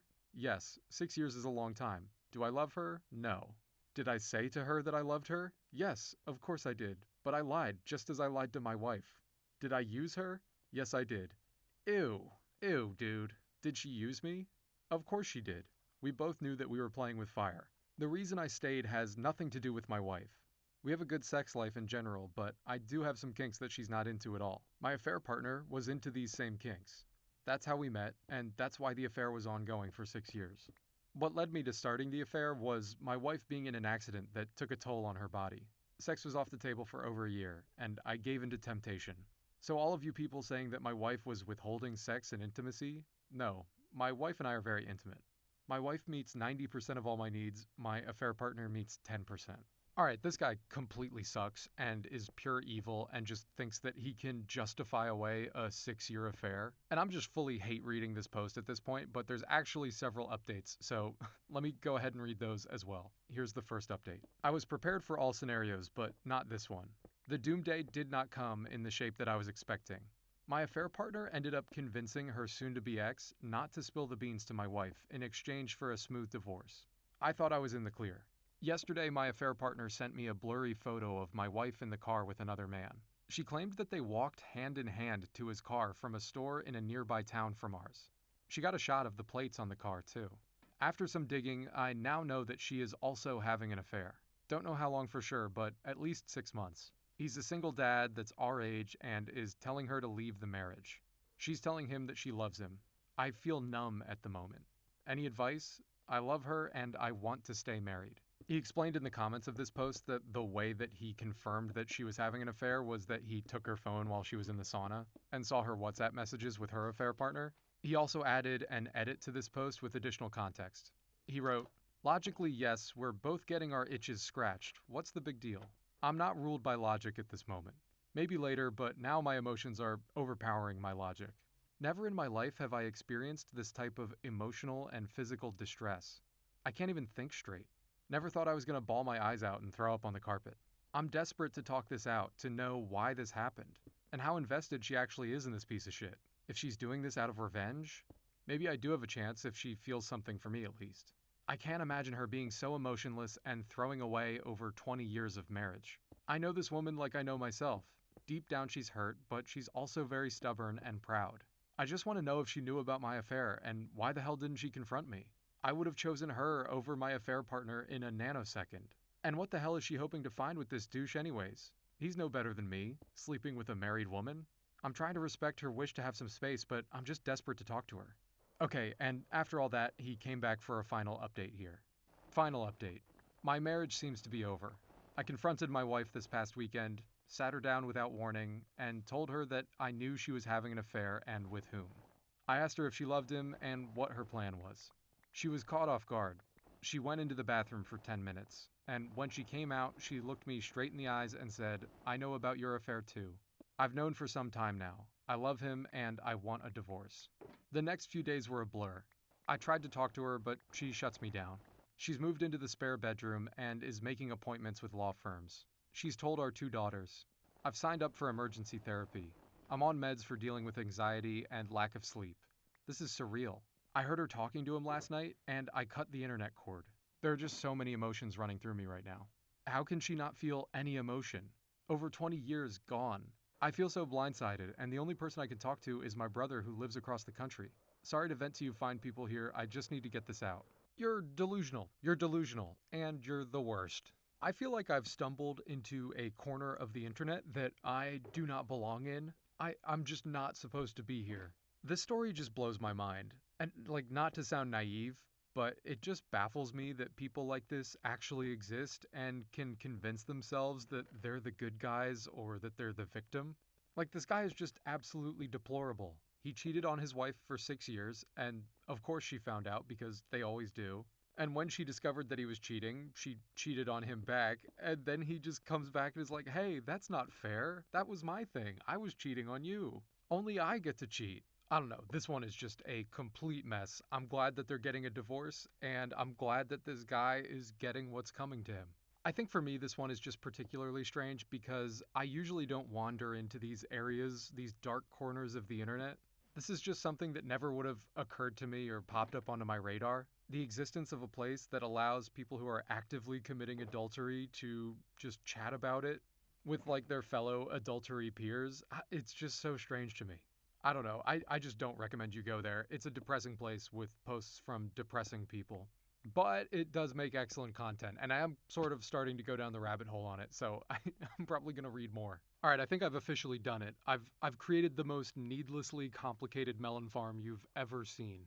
Allow me to break down how this bad boy runs. This observer and the others like it on other melons check whether or not a melon has grown. And when a melon does grow, these dispensers are fully loaded with snowballs. They shoot at this target block over here, which then sends a redstone signal all the way up this opposite wall to all of the pistons that are here, which obviously harvests any of the melons or pumpkins that have grown. And if I ever want to do a manual harvest, all I gotta do is shoot one of these target blocks like so, which is so satisfying. I've done this so many times. Okay, I just added a super quick and dirty collection system. Here's how much of a haul we got so far. It's running pretty well. And it's been working automatically, but honestly, I've just been having more fun throwing snowballs every once in a while. Alright, that's probably enough melon farming for today. For the rest of the video, I want to renovate this area that surrounds the slime farm. It's just been so barren in this part of the cave for so long, so I kind of just want to put something here and make it look at least semi-finished. Am I the asshole for cussing out my son's teacher? I'm a 38-year-old guy, and I have a son who is a 10-year-old male. My son has always hated his teacher, Miss Lopez. According to my son, Miss Lopez is always yelling at everyone, she humiliates people, and she's really strict for no reason. My son is a good kid, so she usually leaves him alone, but if she ever did something, I would jump into action immediately. What happened recently was my son really had to use the restroom in her class. Miss Lopez has this rule where you can only use the bathroom once a day in her classroom. Otherwise, you'll just have to wait until lunch or recess to go use it. My son had already used the bathroom once that day, so she wouldn't let him go again. I told my son beforehand that if Miss Lopez ever tries to enforce this dumb rule on him, just go anyways, and me and his mother will take care of it if he gets in trouble. So, despite being told not to, my son used the bathroom anyways. My son told me that by the time that he got back, Miss Lopez was making fun of him in front of the entire class, saying how he was about to have a pee-pee accident. She started yelling at him and telling him that she was going to call his parents later. I was appalled to hear this all from my son as soon as I got home. My son is not a liar. By the time that Miss Lopez called that evening, I picked up the phone and let her have it. How dare she humiliate a 10-year-old boy in front of the entire class and try to bully him? She should be ashamed. She hung up in my face about 40 seconds into my rant. My wife told me that I shouldn't have cussed her out. She agreed that we should take the steps necessary to get him moved out of Miss Lopez's class, but me cussing her out was uncalled for, according to her. Am I the asshole? Having a rule for a 10-year-old class that they can only go to the bathroom once a day, I think is genuinely kind of crazy. Not even just for 10-year-olds. I think having a rule limiting the amount of bathroom use in any class is always a bad rule. If you're going to have a rule about it, the rule should obviously be use the bathroom as many times as you need within reason. But I don't know, I'm not an elementary school teacher, maybe I don't know what I'm talking about here. But it seems like if the kid needs to use the bathroom, let them go use the bathroom, it's fine. And like, what is this teacher doing drawing any attention at all to this kid's bathroom break? Even if the kid is exaggerating a little bit about what she said, it's still not good that she was talking about it at all. So I definitely see where this dad is coming from, being so enraged by this teacher. She sounds terrible. I would be pissed off too. I do think immediately jumping to cursing her out is just not the solution. That's never going to solve anything. And a lot of the comments on Reddit are pointing out that kids are notoriously unreliable narrators, and that this poster probably should have heard out the teacher's side of the story before he just jumped to completely demolishing her. Have an adult, constructive conversation before you just start hurling insults at your son's teacher. But if the son's telling the truth, it really does sound like she sucks. To me, this guy sounds like a good dad. He cares so much about his son, and that's really all that matters. I think in this situation, he overreacted and was clearly an asshole to this teacher. But this teacher also sucks for having a terrible bathroom policy. And don't make a kid feel like you humiliated him in front of the class. Today I messed up by going to my ex's wedding. My ex-girlfriend invited me to her wedding. It was unexpected, but I accepted. The invitation said that the people that were allowed to bring a +1 were either married or engaged couples. I managed to couple up with another single guy at the wedding and stayed with him throughout the ceremony to avoid looking like I didn't belong. But the two of us got separated at the reception because we were allocated to different tables. My table at the reception only had single people. As we got to know one another, we realized that we had one specific thing in common. We were all exes of the bride. It was a little weird, but we made a joke of it because we assumed that was the point of us being there. Fast forward to the speeches. When it was the bride's turn to speak, she asked all of her exes to stand up, which we did. She informed the audience that we were the people that she had dated and disappointed over the years before she had discovered the love of her life, aka her new husband.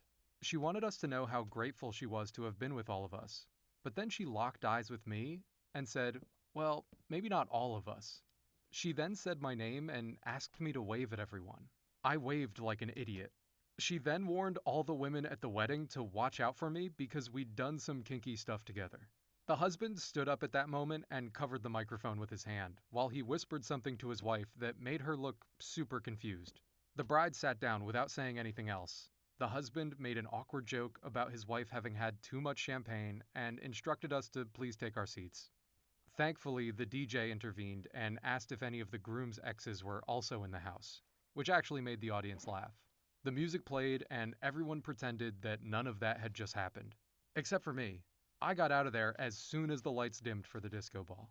This story actually doesn't end there. This poster came back several days later with an update, which I'm going to read in a second. I just wanted to also let you know that I'm slightly censoring this story just a little bit. The bride actually revealed what this guy's kink was in front of the whole reception, but I'm not saying that. I'm trying to stay in YouTube's good graces.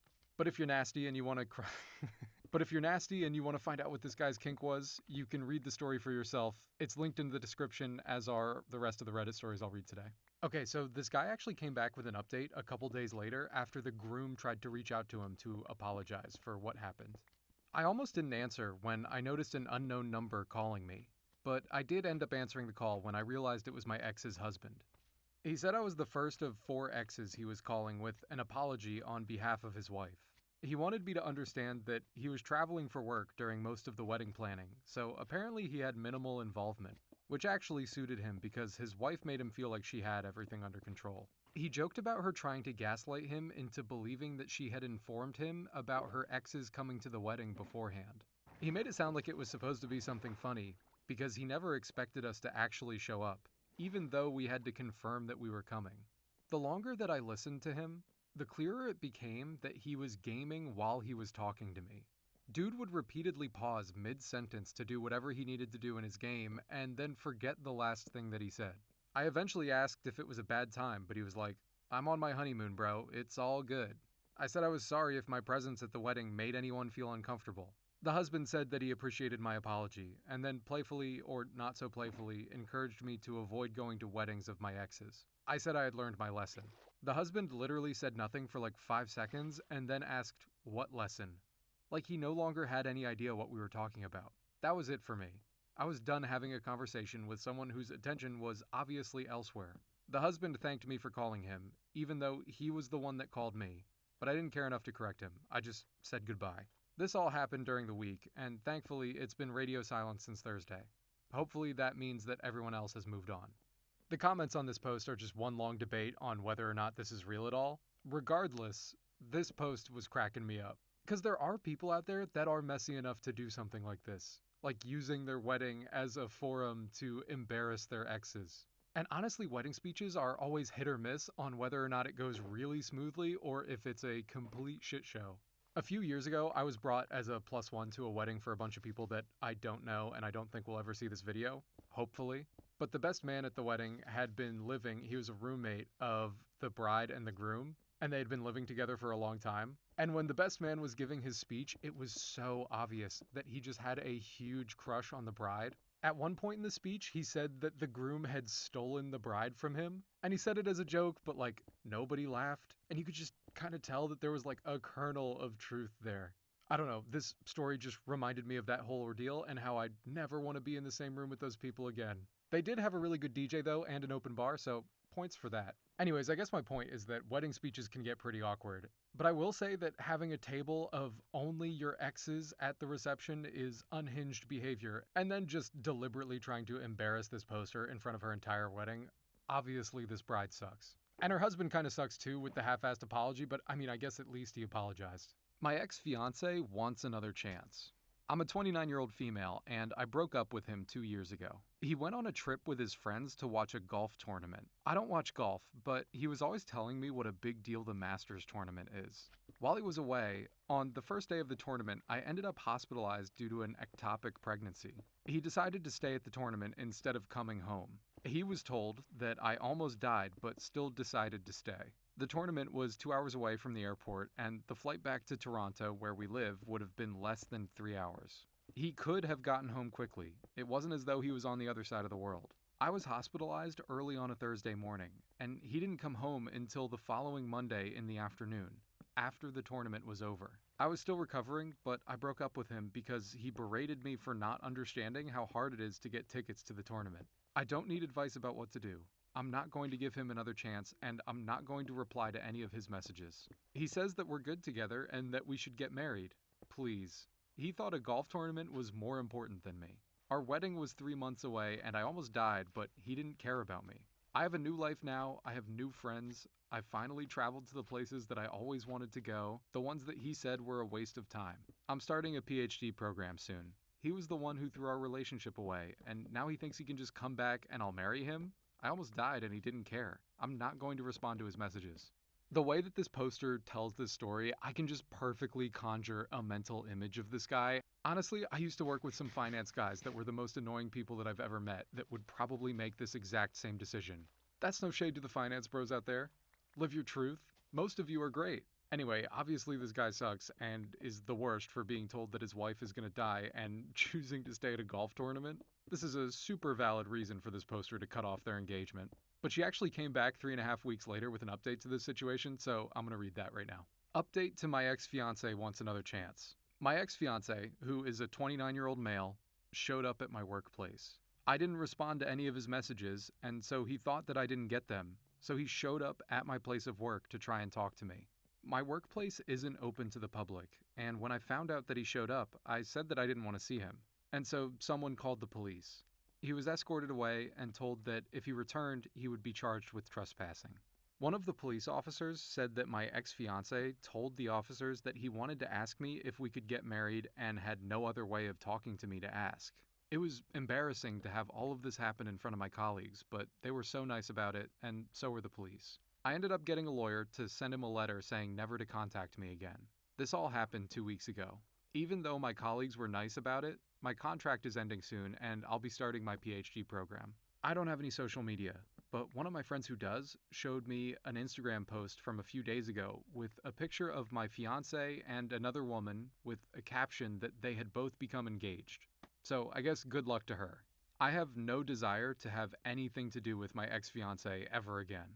This guy showing up at her work to ask her to marry him again is insane. I love this comment under this post that just says, if you have to trespass at someone's work to ask them if they want to marry you or not, do you think the answer is yes or no? which is so true. Like, dude, what were you thinking? Don't you have a golf tournament to be at somewhere? Also, not even 3 weeks after this whole ordeal, he's engaged to somebody else? This dude is on a generational run of terrible decisions. This poster absolutely dodged a bullet. There wasn't even any concern from him in the first place when this poster was hospitalized. It's hilarious that he was actually mad at the poster for not understanding how important the Masters is. Apparently this Reddit post inflamed the golf community a little bit. They got mad at this poster for saying that golf didn't matter, or for implying that golf didn't matter, which is so funny that they were just in the comments defending this guy and his actions. Anyways, this poster could throw a rock out of her window and hit a better guy than her ex-fiance, so I'm sure she's not going to have trouble finding somebody else. I've decided that I want there to be some aqueducts in this area because I think that aqueducts make anything look cool. Hopefully, the rough plan is that the water is going to come down these channels and flow over top of this roof. Alright, let's start the water and see if this actually works. Yeah, I'm gonna be honest. I don't think that looks great, but it's fixable. There's always this period of time when you're building something when it looks absolutely terrible and you just want to give up. And I am currently in that phase right now, but I'm just going to keep building and hopefully it doesn't look this bad when I'm done. Am I the asshole for telling my wife that she can stay home this Thanksgiving? My wife is a grade A picky eater. It's bothersome to a certain degree, but on holidays, basically the shit show begins. She refuses to eat certain meals, and my mom takes it personally, which results in a series of arguments between them. As a compromise this year, my wife offered to bring her own food to Thanksgiving dinner. I was stunned. I asked if she thought this through, and she looked at me confused. I told her how weird it would be for her to bring her own food, especially when she wouldn't be sharing it with anybody else, and told her to think about how my mom would react. My mom would get very offended and upset. My wife said that it's not her problem and that she's just trying to make it work by bringing her own meal. I told her again that mom might not like or even allow this. My wife blew up at me, asking if I want her to either eat food she doesn't like or go hungry. I suggested that she give my mom's food a chance, but she said that she wasn't about my mom's cooking. She just doesn't like certain foods.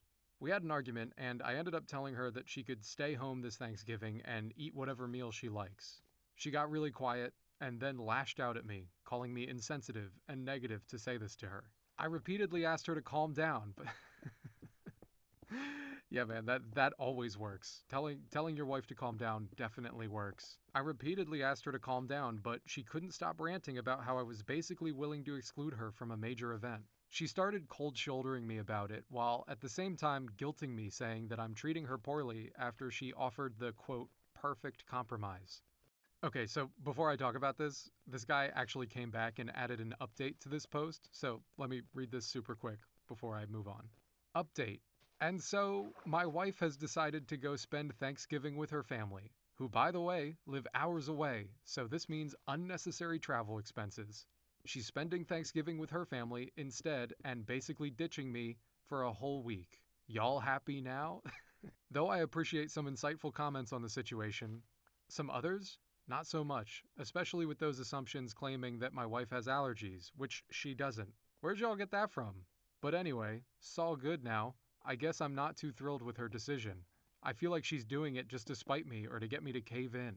Yeah, man, she is absolutely doing it to spite you. I just think that at a certain point, this guy needed to realize that this wasn't a hill worth dying on. Like, if you know your wife is a picky eater and you know she's uncomfortable eating certain foods, then it's totally fine for her to just bring food to wherever she's going that she might want to eat. And it's absolutely going to offend this poster's mom that she's bringing her own food. I get that. That's understandable. But then it's the job of this poster to stop being such a mama's boy and defend his wife. And say to his mom that it's nothing against her cooking in particular, she just is uncomfortable eating certain foods. Now, do I agree that picky eaters are annoying and sort of sympathize with this guy? Just a little bit. Yes, I do think they are annoying.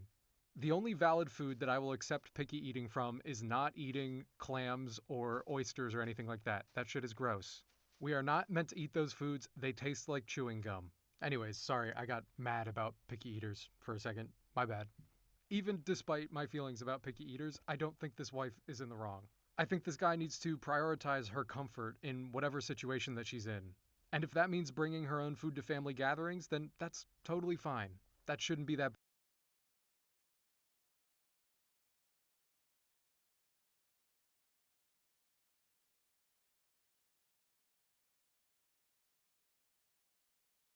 big a deal. Alright, I'm probably about done now. Let's do a quick walkthrough here and see what we got. I like it. I think it came out well. I was kind of nervous about how the aqueducts would look, but I think it's kind of neat how they wrap around here and flood this little oasis. I think this little pond is what sold the aqueducts. I think giving them a purpose actually made them make sense in this build. Don't look down here. This is unfinished, but something will go here eventually. I'm low-key so proud of this. It took me forever to get this armor stand in here to look like a small support for this little water spout. And if you want to get on top of this area, you just go up these little stairs that I made. We got a tiny viewing room for the slime farm. I like it in here. It's cozy. And if you go down here, you get access to the collection room. We are absolutely rich with slime. I love this. If you look up through here, you can see the bottom of the melon farm, which I think is kind of neat. But that's all the Reddit stories in Minecraft I've got for you today. Thank you so much to those of you who've become members of the channel. It means so much, and I think I got all these signs here up to date. It's been a while since we checked in. I hope everybody's doing well. I know school is probably out for a lot of you. I hope you guys did well on your finals. Anyways, I don't know if you heard, there's this new crazy feature that YouTube just dropped. I think it's called the subscribe button? I don't know, they're saying it's totally free, and it makes me feel good when you click it. Alright, see ya.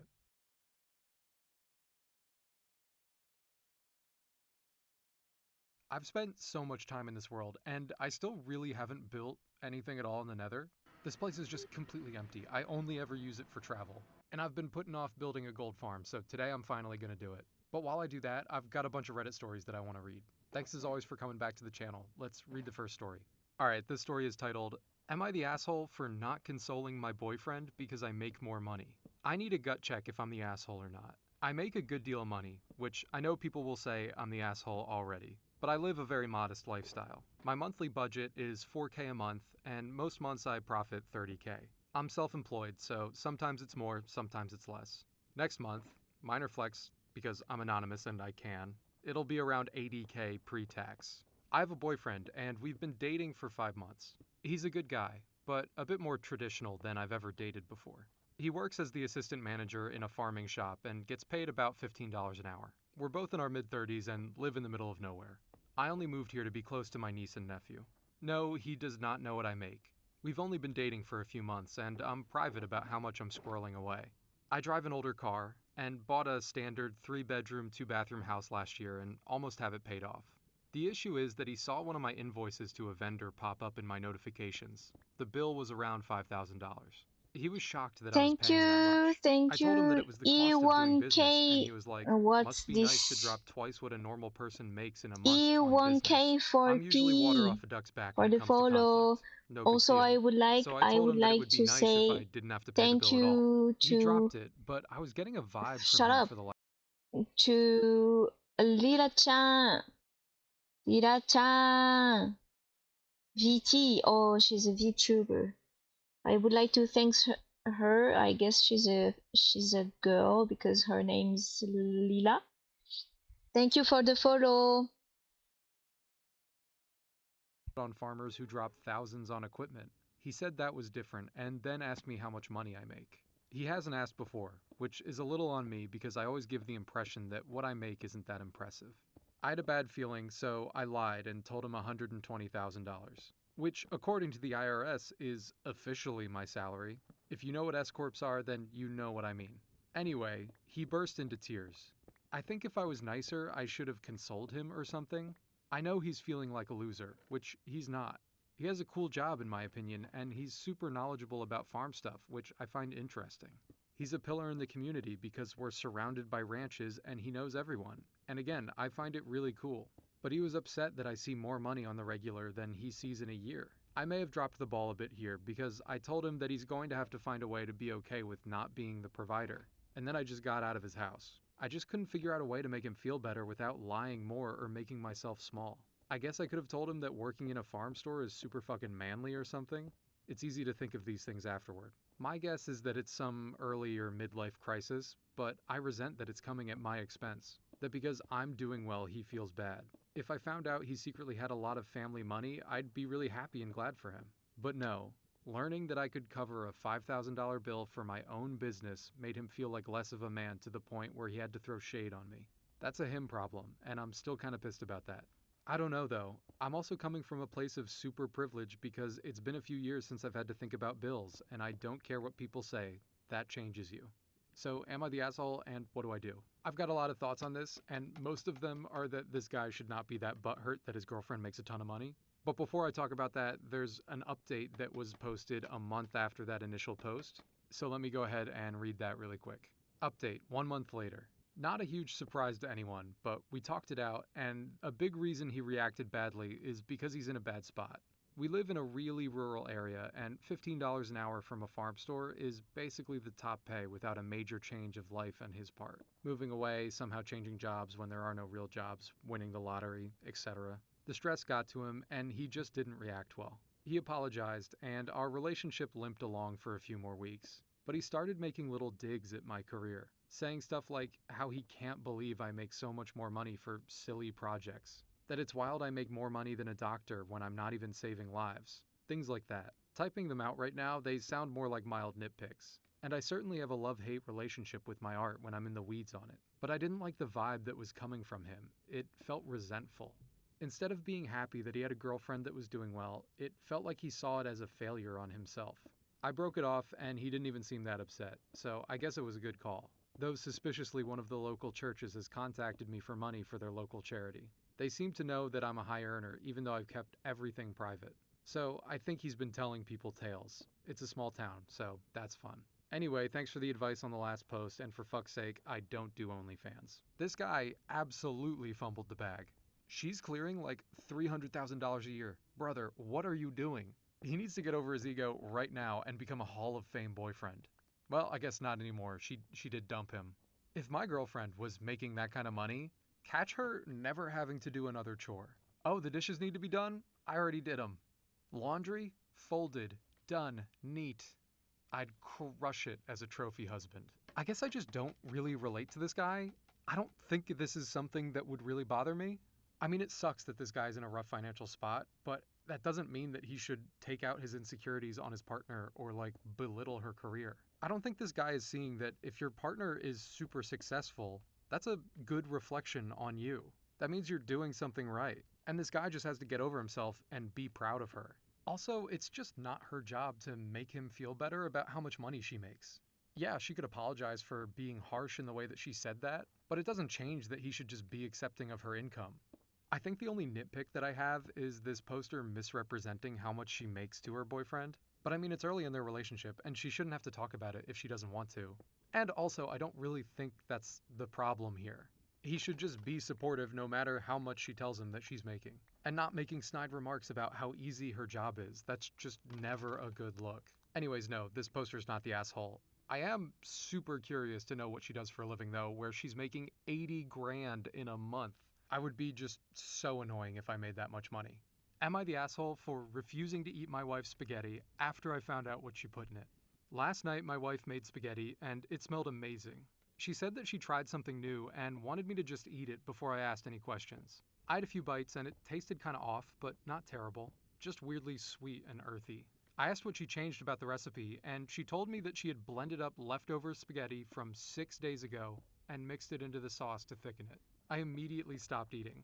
I know this is technically the same ingredients, but the idea of blended old noodles mixed into fresh sauce made me feel sick. She got offended and said that I already ate half a plate, so clearly it was fine and I was just being dramatic now that I knew. I told her that this was exactly my point. I did not know. If I had known beforehand, I would not have eaten it. She said I was being wasteful and disrespectful and acting like she had served me garbage. I ended up making a sandwich because I could not finish it, and she got really upset at me and was barely talking to me for the rest of the night.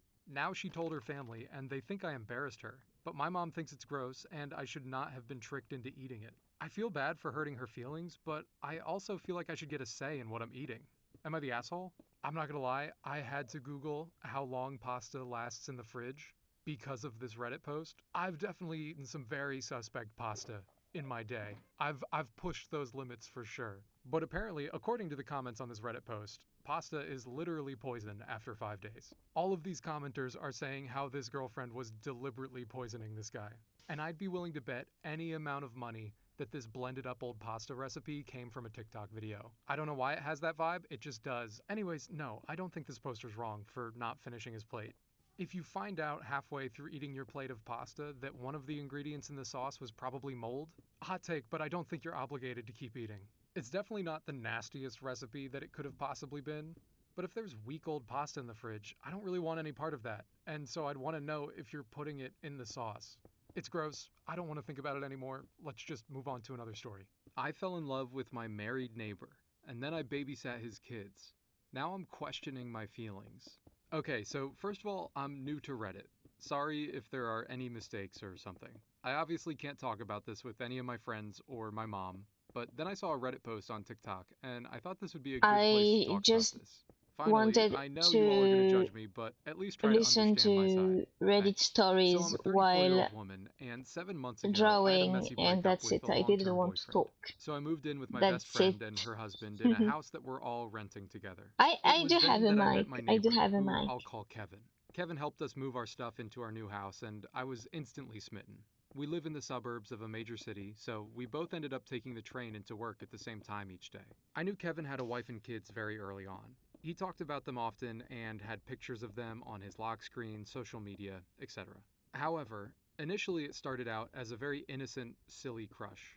He is handsome and funny and sweet, and the first time that we rode the train, he asked me about my job and seemed genuinely interested in what I was saying, which is something that my ex never did and is something that we fought over a lot. Kevin is always doing things for his kids, like bringing home treats and stuff for them and staying on the phone with his older daughter the entire ride to work because she needed a pep talk before her school presentation. It was just so easy to imagine how lovely and attentive Kevin would be with me because he's like that with everyone else. Kevin has never said or done anything to imply that he has feelings for me yet, but we are genuinely friends now because we talk on the train almost every weekday. I've never had the trouble of getting the attention of men, and with the basis that we have already, I know we could easily become something more.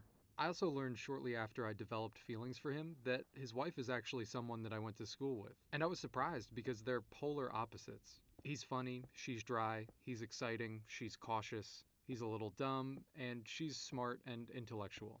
Looks-wise, this feels mean, but yikes. I just don't think that their personalities fit very well together at all, and I can easily see Kevin getting stuck in a relationship because he's just so nice. The issue is that yesterday evening, Kevin knocked on my door and asked if I could watch his kids for a bit. This was of course no trouble at all, and I said yes right away.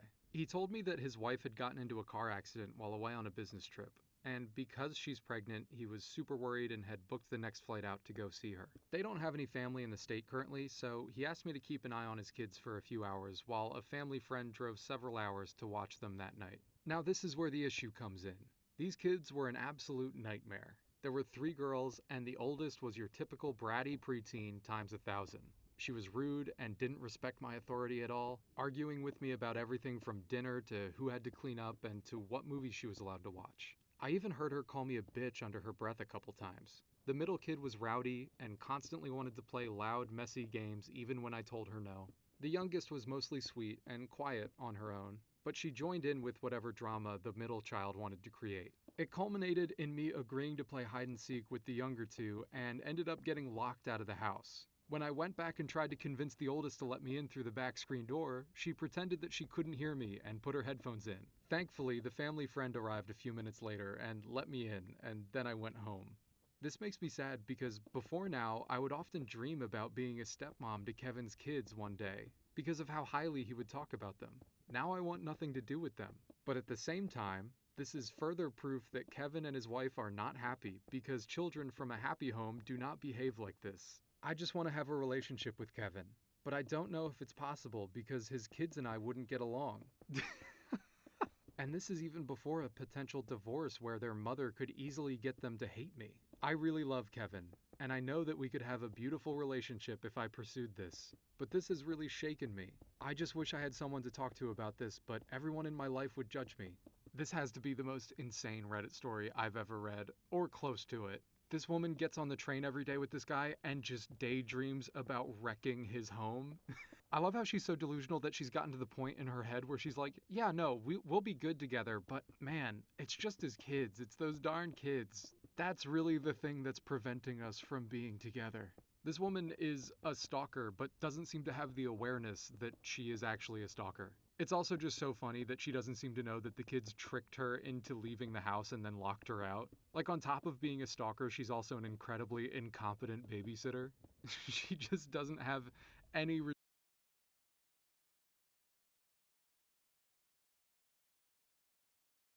redeeming qualities whatsoever.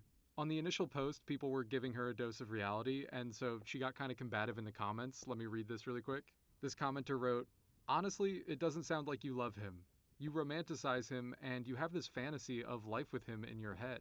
In your head, you act like he would drop his wife and run away with you. You justify this belief by saying that his children are wild, so it must be an unhappy home. Meanwhile, you completely ignore the fact that his wife is pregnant and he dropped everything to go to her. You say the kids don't respect your authority. It sounds like they barely know you, and suddenly you're in charge. You're not their mother, and you never will be their mother. You think you will have a beautiful relationship with Kevin if you pursued him. No, you wouldn't. He has a family that he clearly loves. Just because he's nice to you doesn't mean that he wants you. I encourage you to discuss things with a professional because this is not healthy." The poster responded to that comment by saying, "How do you know whether or not I love him? Are you inside my head? You can love someone before you're in a relationship with them. And just like I don't know for sure if he loves me, you don't know that he doesn't. You will never know until you cross that bridge. I know he wouldn't drop everything and run away with me. There would be months and even years of divorce court, custody arrangements, etc. if he decided to leave his wife." And before the comments come in, yes, I know there's no guarantee that he'll do that. I hate this poster so much. But Kevin is a good, honest man. If anything were to happen between us, he would absolutely leave his wife because it wouldn't be fair to either of us, and he told me he believes very strongly in fairness. That's why I'm asking. I know this could be a messy situation if anything happened. I just want to know if his kids being difficult will make things worse if it does happen. I want to know if the potential pros outweigh the potential cons. It's either the greatest bait of all time, or this woman genuinely believes that she is in the right. Like, she doesn't seem to think that there's anything wrong with actively trying to break up this guy's marriage. She just sees his pregnant wife as an obstacle to overcome. There is a happy ending to the story though, because a couple days after this initial post, apparently there is an update with a screenshot of a text conversation between the poster and Kevin. Unfortunately, the original post was taken down and I can't find the screenshot anywhere, but we do have a transcript of the messages that were sent between them, so let me go ahead and read those really quick. Kevin: "And the girls are okay. Thank you so much for watching the girls." The poster writes back, "Of course, anytime, smiley face. Let me know if there's anything else I can do." Kevin sends a thumbs up emoji back. Then after some time, Kevin sends a Reddit link to the post that this woman made and says, "Is this you?" Kevin continues, "Because if it is, we need to talk. I promise you that I have absolutely no interest in leaving my family for you. I'm sorry if I ever gave you the wrong idea, but I don't see you as anything more than a neighbor. I don't think we should be friends anymore." Then the poster writes back, "Wait, can I call you?" I think this guy finding this woman's Reddit post is the best possible ending that this could have had, because now he knows that he should never bring himself or his family around her ever again. This post low-key terrified me because it really just shows that you never know what people are thinking. The nice lady that you ride the subway with every day really could just be plotting to destroy your entire family, and you'd never know. Actually, I guess the only way that you would find out is if they asked Reddit for advice on how to do it. Anyways, let's move on to another post. I just saw this one and had to read it. It was just too insane not to. I should mention that I am absolutely not designing this gold farm myself. I am following a tutorial for this. I'll put the name of the channel on screen and I'll link their video in the description. They made an awesome tutorial and it's super easy to follow. I don't actually know if I collected enough magma blocks for this. I guess I'm just going to keep making layers until I run out and then call it good. Sometimes Am I the the asshole for streaming just suing my stops parents for because my I don't college know, money? maybe the My great internet or aunt I set up don't a know, but savings account for all of her sometimes female it relatives. just In our stops. culture, I'm education like, for women is hey, not really valued, and she thought that was bullshit. She lived with her father in London where she was educated. She went on to attend university and became a doctor. She married a British man, they moved to America, and had a great life. When she passed away, she left money for every girl relative that she possibly could. My parents managed to access the accounts that were set up for my sister and I. They used the money to pay for my brother's wedding. My sister didn't care because she got married 2 years out of high school and had no intention of going to college. When I graduated from high school, I went to the bank to get the money that had been left for me for my college, and it was almost all gone. There was only like $13,000 left. I asked my parents about it, and they said that they needed the money. When I finally found out where the money actually went, I got furious. I got student loans and moved out. I'm a great source of shame to my parents, and I don't give two fucks. I'm currently suing them for the money that was left for me. My entire family is against me. They all think I'm a complete asshole for airing private family business in public, and that I'm putting money ahead of family. My friends are all on my side, but they're all Americans and don't really understand my culture. Neither do I, to be honest. My brother called me up and offered to pay for my university if I dropped the lawsuit. I agreed as long as we had a legally binding contract. He said that I was being an asshole for not trusting him. I said that he shouldn't have accepted my money for his wedding. This is causing all kinds of embarrassment for our community. I am somewhat ashamed for doing this, but I don't have this debt that I shouldn't have. I don't know much about estate law, or like any law whatsoever, but I don't think you need to be a lawyer to know that what this poster's parents are doing, or did, is completely shitty. I think for me, the best case scenario would be settling this outside of court, but I mean, if you're watching your parents use your money that was put aside for your future and your education on basically just a big party, then yeah, sue them. Which I think is a lot easier to say than to do, so I guess I applaud this poster for actually having the balls to do it. I think this poster's relationship with her family will forever be ruined, but it sounds like she knows that and is fine with the consequences. What I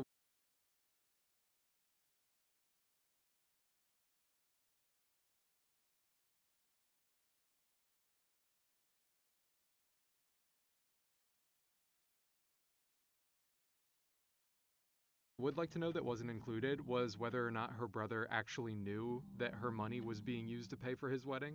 My guess is that since he's offering to pay, he feels bad. I think he probably knew, but who knows, maybe he didn't. Maybe her parents just used her money without telling him. There's actually an update to this story that was posted last year. The initial story was posted 3 years ago, so 2 years later this poster came back and gave an update to the situation. Update on suing my parents for my college money. It's over. I got my money. I also pretty much have been disowned by my family, but I consider that a win as well. My parents ended up having to mortgage some property to pay me back for what they stole. My family is embarrassed that I forced them to this point after they had offered to pay me back in installments. Nobody's willing to answer me when I ask what would make my parents pay me back if I was stupid enough to trust them. I've been told by them that I will never find a husband in our culture with my belligerent attitude and strident independence. I laughed. I do not want anything to do with our culture except perhaps enjoy the food. I'm enjoying the independence that I've achieved, and I'm more than happy to know that several other of the young women in my family have taken steps to lock down the education funds that have been left for them. For those of you that think it's sexist that my great aunt only cared about educating women, please die angry. I really do think it's a shame that her family has been left in financial shambles, but they brought it on themselves when they literally stole from her. You're really gonna take money that's rightfully your daughter's and use it to pay for your son's wedding? Come on. Like, this situation actually occurred 3 years ago, and then 2 years later, finally, this girl has her money. I'm sure that was 2 years of her being in school while also having to focus on litigating her parents. That's awful. That just does not help with your college experience. That's so much stress to put on a 19 or 20-year-old. And I think she was also right to not trust them when they said that they were going to pay her back outside of the court system. There's just no reason to trust people that have already stolen your money. Just rereading it again, I love how her family used strident independence as an insult, like as if that was going to be insulting to her. That's just such a compliment. I don't think I could ever do what this poster is doing. I don't think I'm brave enough to sue my immediate family members. Well, I don't know about that. I guess if they cross me, they'll find out real quick. Alright, the gold farm is officially done enough. I just AFK'd for like 15 minutes and here's how much gold we got. I think we're good for life. I think I'm going to save making the farm look pretty for another time, but I do kind of like the vibe that it's given off right now. It looks kind of menacing. For the rest of this video, I think I want to do some cave renovation.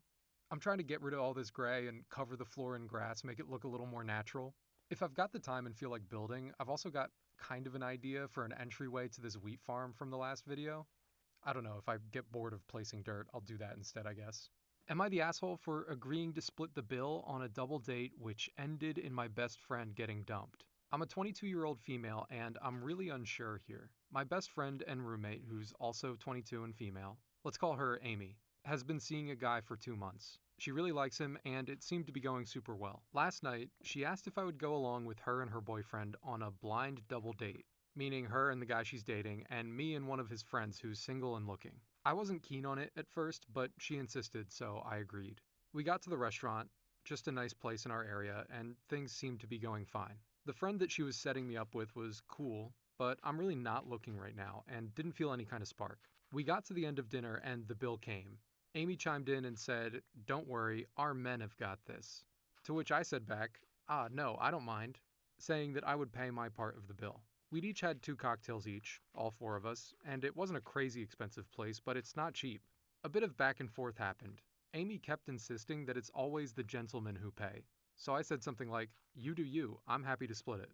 The guys were saying that they would cover both, but seemed uncomfortable. They paid, and then we all left. Amy and her boyfriend went back to his place.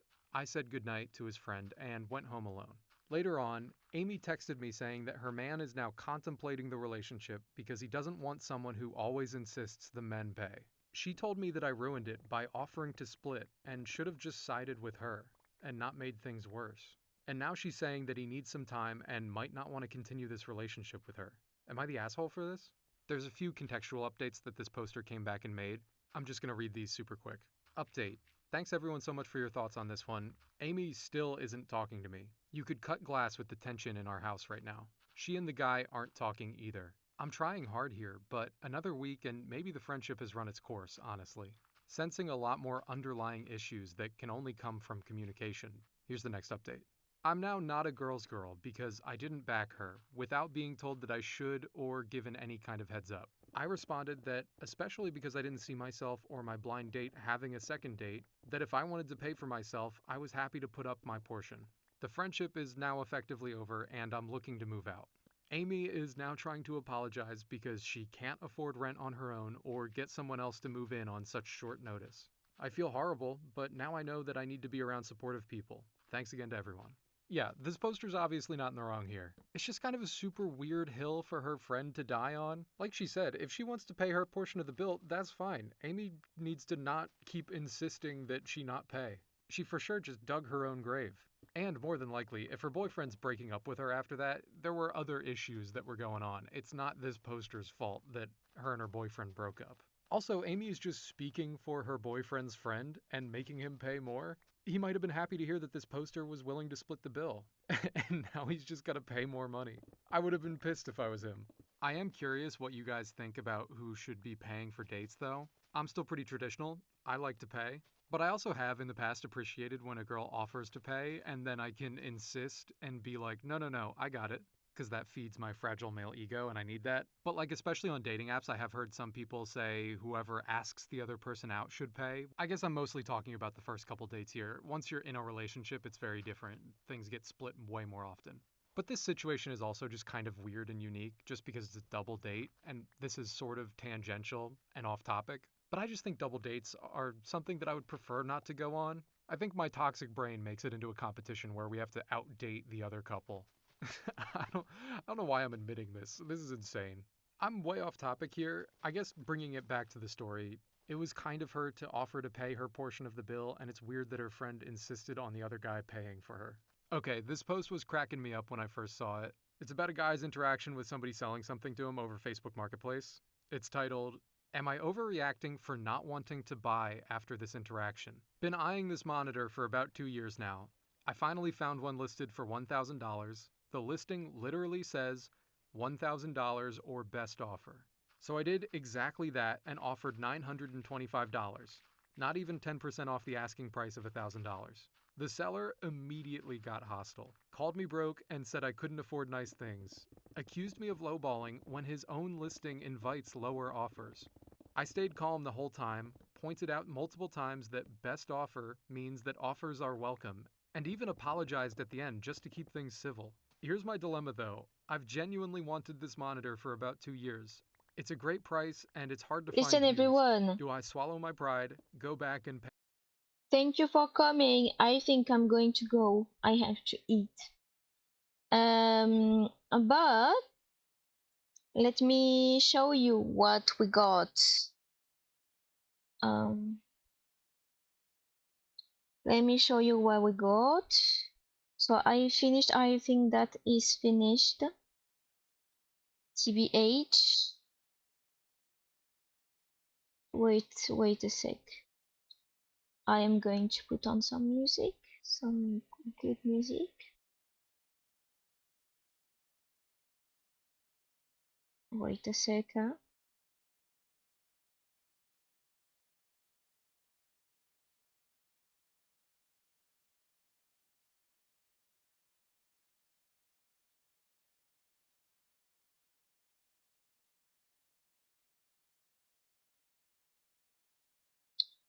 So we have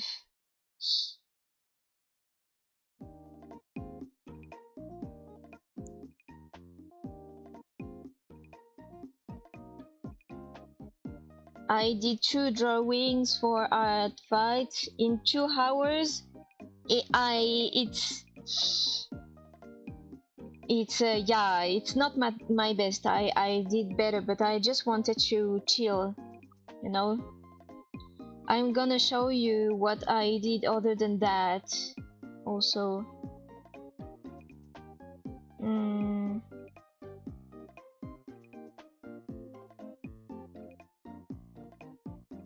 Oh, let me show you. Or maybe I already have those. Yeah.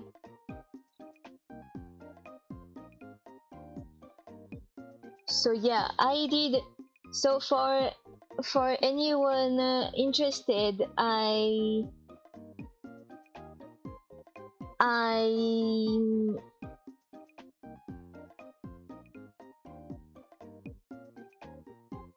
uploaded a cover of Kuro, which is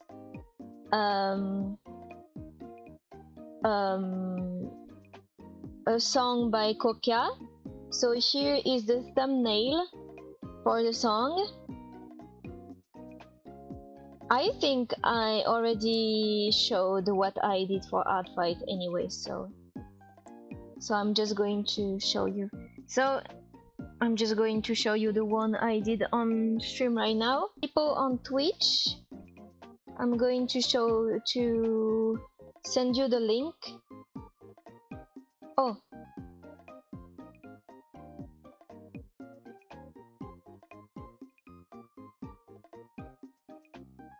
Okay, let me send you the link of the song and what we did today. Fuck.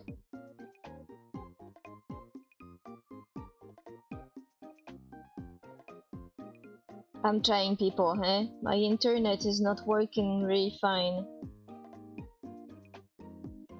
Please have mercy on me. This is also why I wanted like a chill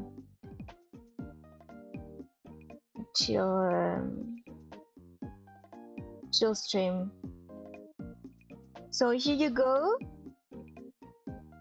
Here's the link for the video. Yeah. And then for what we did today,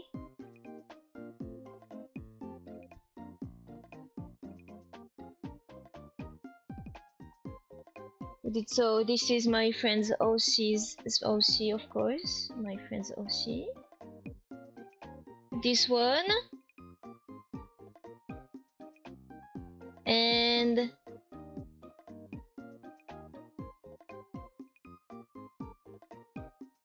this one. Yay, Oyo.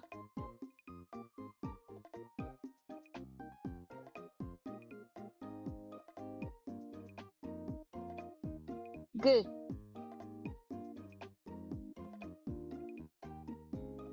So that's it. What do you think? What do you think? Do you like it? I like it. So those are these two are the two we did today. Yeah. And this one is one I did yesterday. So I hope you had fun with these Reddit stories. Cannot believe some people have some harsh lives, huh? This is insane. So, people, I hope you had fun and see you next time. Bye bye bye.